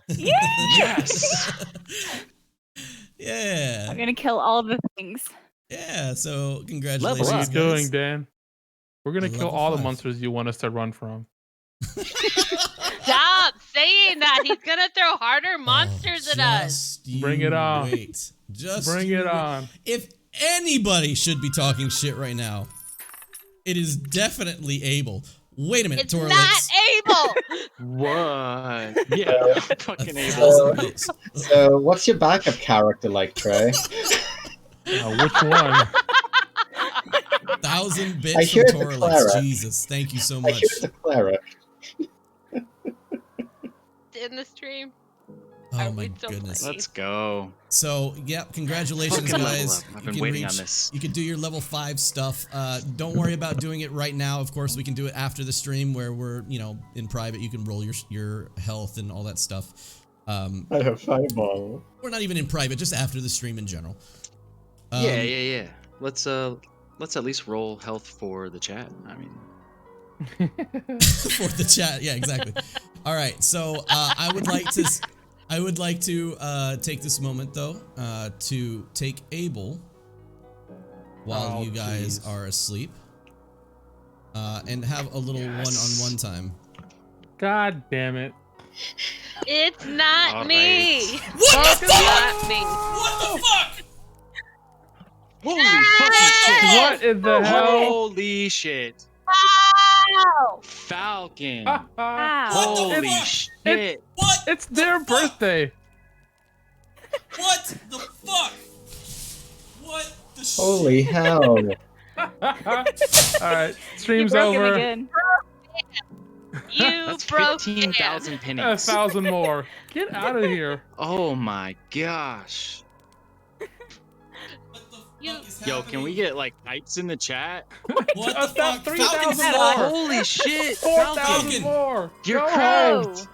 Falcon! Falcon! Oh You're my Falcon! God. Falcon! You're Falcon! fucking Falcon! nuts. Falcon! Falcon! No. Falcon! Falcon! Falcon! Oh Stop! my Falcon! gosh. Stop! Stop! Stop! Stop! No! No! No! No! No! No! No! No! Bro. Please. No! No! No! Falcon! Please! Please. Oh my God! Oh my God! God No! damn it. In the stream, Dan. In the stream. No! Cut it. Cut the stream. God! Falcon! Please! I don't know. I don't know what to do with my hands. I don't know what to do with my hands. Oh my God. People gotta go now so we can do the one with Trey. Come on, guys. Come on. Falcon! Oh my Let's gosh. do. Hold on. Stop. Fucking Christ. Jeez. Oh my gosh. I don't even have this set up correctly because of the What a stud. He's really flexing. No, I don't want any of these. God damn it. Ban him. That's it. I'm done. Yeah, ban him. Falcon, what are you fucking doing? Oh, Bro. Aw. Holy hell, man. Jesus Christ. Okay. You know what? Falcon, what I want you to do. Holy Christ, dude. we gotta do something, right? Falcon, what I want you to do right now, Falcon, what I want you to do is go to dieharddice.com and pick out any set of dice there on dieharddice.com, and we are gonna give it away on stream right now, live. We're gonna do it just right now. Pick out any set on Die Hard Dice, and we're gonna give it away. Fucking pog. Make it a good one. Jesus fucking Christ. Holy shit. I think you still need to do your one thing with Trey, by the way. Yeah, Dan. I know. This is like... My mom is texting me like, what's going on? Oh my god, dude, I'm sweating. Hi, Trey's mom. Hi, Trey's mom. Hi, Trey's mom. We love you. Okay. Fucking hell. What a champ. I feel like almost sick to my stomach right now. I'm like shaking. This is quite literally like VIPs funding like all the shit that I'm gonna need for my move. Holy shit. I think this is what I want. I think your capture device. Corey slamming down the 100 bits on top of that. I think this is what I want. Is it what I want? I don't know anymore. What is my life? God damn. Look at the hype train. Holy fucking Christ! Shit! Look at that hype train! Holy shit! Happy fucking birthday. Shiny says it right. Happy late fucking birthday. Alright, I'm gonna take this time to try and figure out what the fuck is wrong with my camera right now. It took 30 minutes for the hype train to catch up. Oh my Christ, dude. Yeah. It finally shows up. Ooh, that's a good set. Scorched Rainbow. Mythicus. Okay, That so is I'm beautiful. gonna look That's a great set. Oh, that's a good set. Abel, Do you we're want gonna me save your to- one-on-one for next time, yeah? That's all right. I'm fine with that. Yeah, we're gonna save. No, the I don't want Definitely- that. And Definitely not gonna be dreading that for a week. We're gonna save our one-on-one. We have to get through this. That was God way damn it. too much fucking money and support to not pay attention to. That is absolutely fucking crazy. We are giving. Oh my god, this set though. For those that don't know, Yeah, we I'm are posting a about picture in Discord for you to use. Yeah, if you want to use the picture in Discord, or I'll just I'll post this up on stream too. perfect. Oh, you've been saving up to give away on your birthday? Are you fucking serious? Love it. Oh That's my the god. most, that's like the sweetest fucking thing I've ever heard in my life. You are too precious for this. Where do you live, Falcon? I'm going over Wow, to where that you is a live really and I'm beautiful kissing you on the mouth. I want to give you a hug. Well, Nope, give me your address. okay. Those are beautiful. Okay. All right. Oh, I knew There that. he is. But still, He's in the Discord. Or Beautiful. there in the Discord. I'm gonna set up they're in the Discord. the giveaway real quick, guys. This is not. First off, this is not a cheap set. This is one of the like premium sets that you'll find on the website. It is. I mean, first off, let's talk about how insanely beautiful these things are just off the start. These things are awesome looking. We are gonna call this the fucking Falcon Wolf giveaway.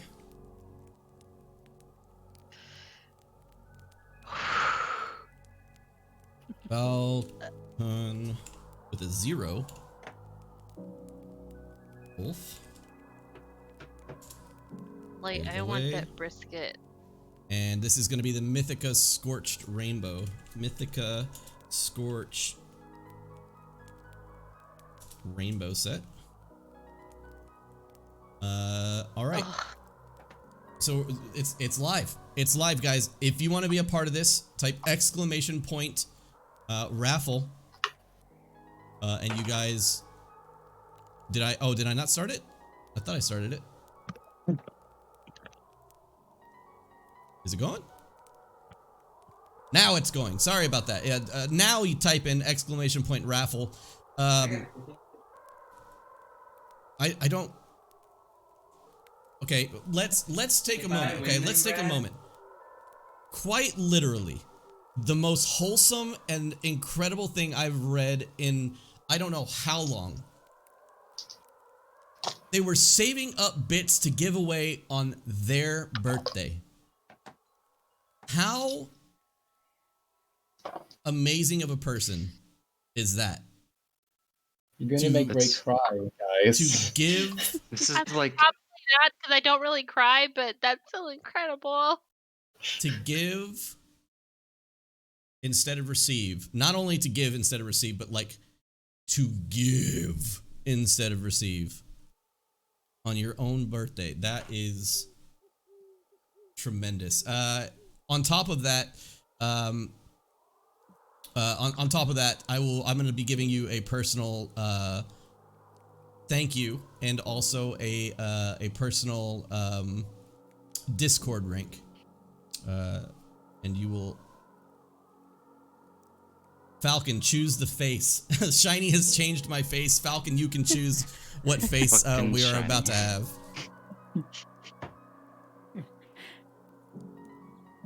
Oh my god, dude, my should we implement the VIP token? What do you mean?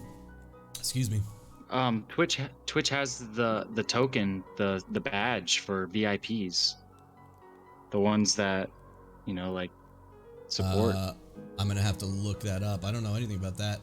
I'll tell you about it. Yeah, send me information on it. We have a few in chat that are hardcore supporters, and I think that VIP badges should be earned, right? Yeah, absolutely, for sure. Anything we can do right now to just give back to them is exactly what we need to do, guys. If you don't know what we're doing right now, ! Raffle. ! Raffle.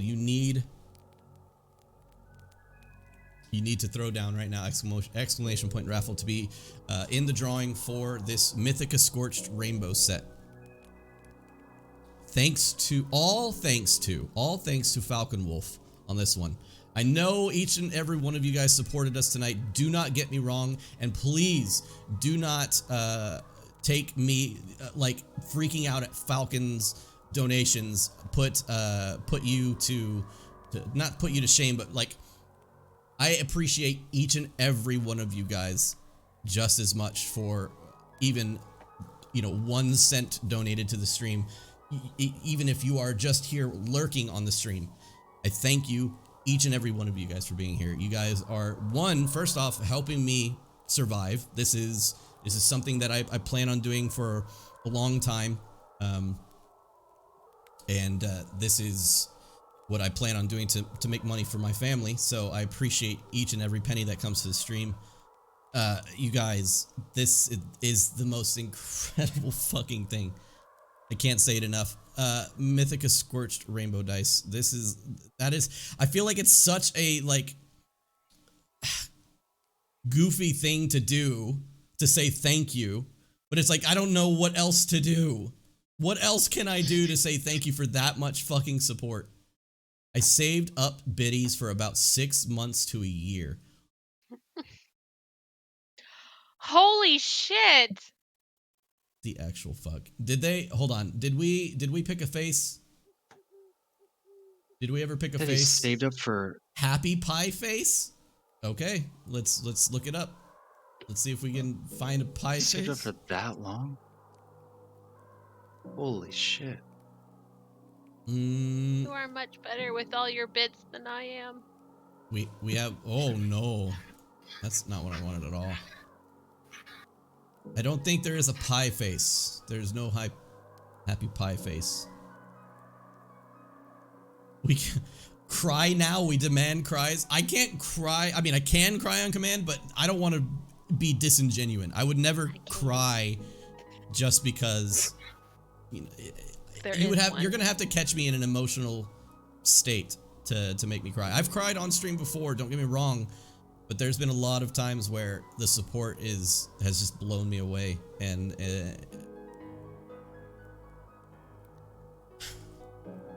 I don't know what to say. Guys, exclamation point raffle right now, please. Randomly selected cute face. Okay. Happy fucking anniversary, Dan. Dude, no shit. My wife fucking anniversary, is going Dan. to lose her mind. Oh God, what is no? And Queen Bee. There you go. Random cute face. I'm kawaii.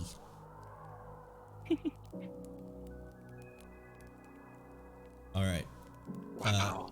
A little shop theme. Okay. So, all I gotta say, if you're not already in it, exclamation point raffle, you need to be here.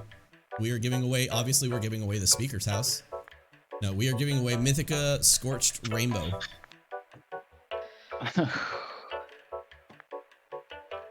Great pick. Great die set. Yes. I'm gonna give it, let me look at the thing here. I'm gonna give it another, what's the timer at? I'm gonna give it another 40 seconds.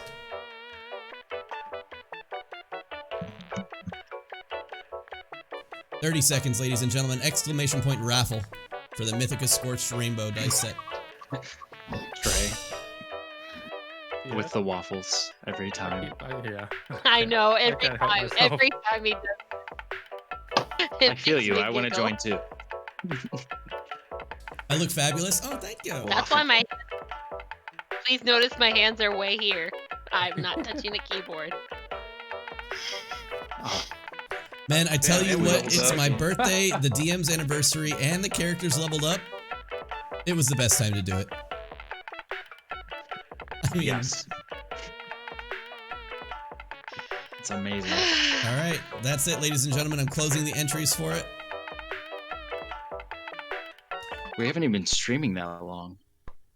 Man Right? was saving it up for the perfect opportunity to just dump it somewhere. He found us. They were saving it up before even Think reaching- about even that. knowing about us. All right, You ladies and picked the right gentlemen, place. ladies and gentlemen, good luck to everybody that entered. I want everybody, I don't care who the motherfuck wins this thing.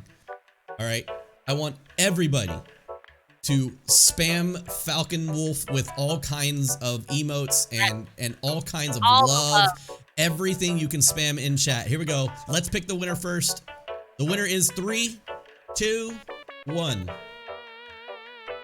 Yes! Yes! Yes! Yes! I swear, there were 17 people. I swear there were 17 people.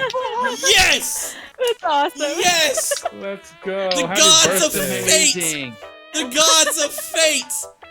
Falcon Wolf, The congratulations! dice gods are in your favor. Spam it in chat, ladies and D&D gentlemen. today. Spam it in chat. Give him the love, give him the 20s, give him the hype. Falcon Wolf, you That absolute is a nat 20. champion! That is a nat 20 if That is a I've nat ever seen 20. one. That is a nat 20 if I've ever seen one. Oh my god! Whoa, whoa, whoa. On top of this, hold on, Falcon, are you sure? Are you sure? Falcon Wolf just said, Bumblebee, can I pick who gets the dice?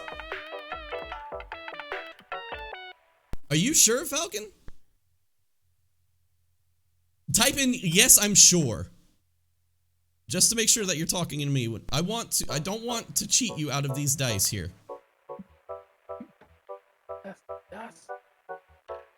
Oh my gosh. He said yes. They said yes, 100% sure. Falcon, all right. Falcon, who are you giving these dice to? What a fucking legend. Truly. Falcon is a 6th party member. Duty Boy with the 12 bits. Thank you so much. He's been back there watching ads. Are you kidding? Toralix, get the dice! Aw. Toralix, another fucking amazing supporter. Toralix, another amazing support. Why me? Because you deserve it, Toralix. Because you fucking deserve it. Falcon, this is the most wholesome fucking shit I've ever fucking seen on stream to date. Oh my gosh. I'll see you on Friday, Toralix. Trixie, thank you very much for the raid. Absolutely insane. You are the most selfless person and you deserve all the love. I agree. I agree. Because I said so, that's why. Falcon gets immediately aggressive. This is a Disney moment where we just fix you, Shiny. You too much love. Now you're happy. Duty with the 9 bits on top of it. Thank you very much, Duty. Complete. Stop watching ads. All right, so what I need from Toralix, if you can, I think Ray or Trey knows you in real life. So if you can get with me or him with your address, another 1,000 bits from fucking Toralix. Stop it! Stop it! You've already won, man. You've already won. Game over, man. Game over, man. All right. So what I need you to do is either get in touch with me or get in touch with Trey, and we're gonna get these dice out to you as soon as we can. All right. You can just send them to me, and I can hand them to him. Either way, yeah, that's fine. That might be probably the easiest way to do it. Or keep them. Or just keep them. Hey, I killed your character with a beholder, but here, this will make you feel better. Jolly yeah, I with did the... petrify his character with a death tyrant. Jesus. That would be fucking lit. I don't trust Trey. Jolly with the 50 bits. You have to roll. Guys, this is the most wholesome shit I've ever fucking seen in my life. Nebulex Art. Day. Thank you very much for hanging out with us. Welcome if you are new. Oh my god, guys. Well, that's it. That's it, ladies and gentlemen. For everybody that is watching on YouTube, because you broke the DM. For everybody that is watching on YouTube, thank you very much for joining in with us in this insane stream. I know it probably doesn't mean a lot to you guys that are watching on YouTube because, you know, you're here for the story, but there's a story behind the story today, and that story is the amazing support that we received from everybody on stream. So thank you very much for joining us. We love each and every one of you. Keep being your best self, and we'll see you next Saturday. Bye, guys.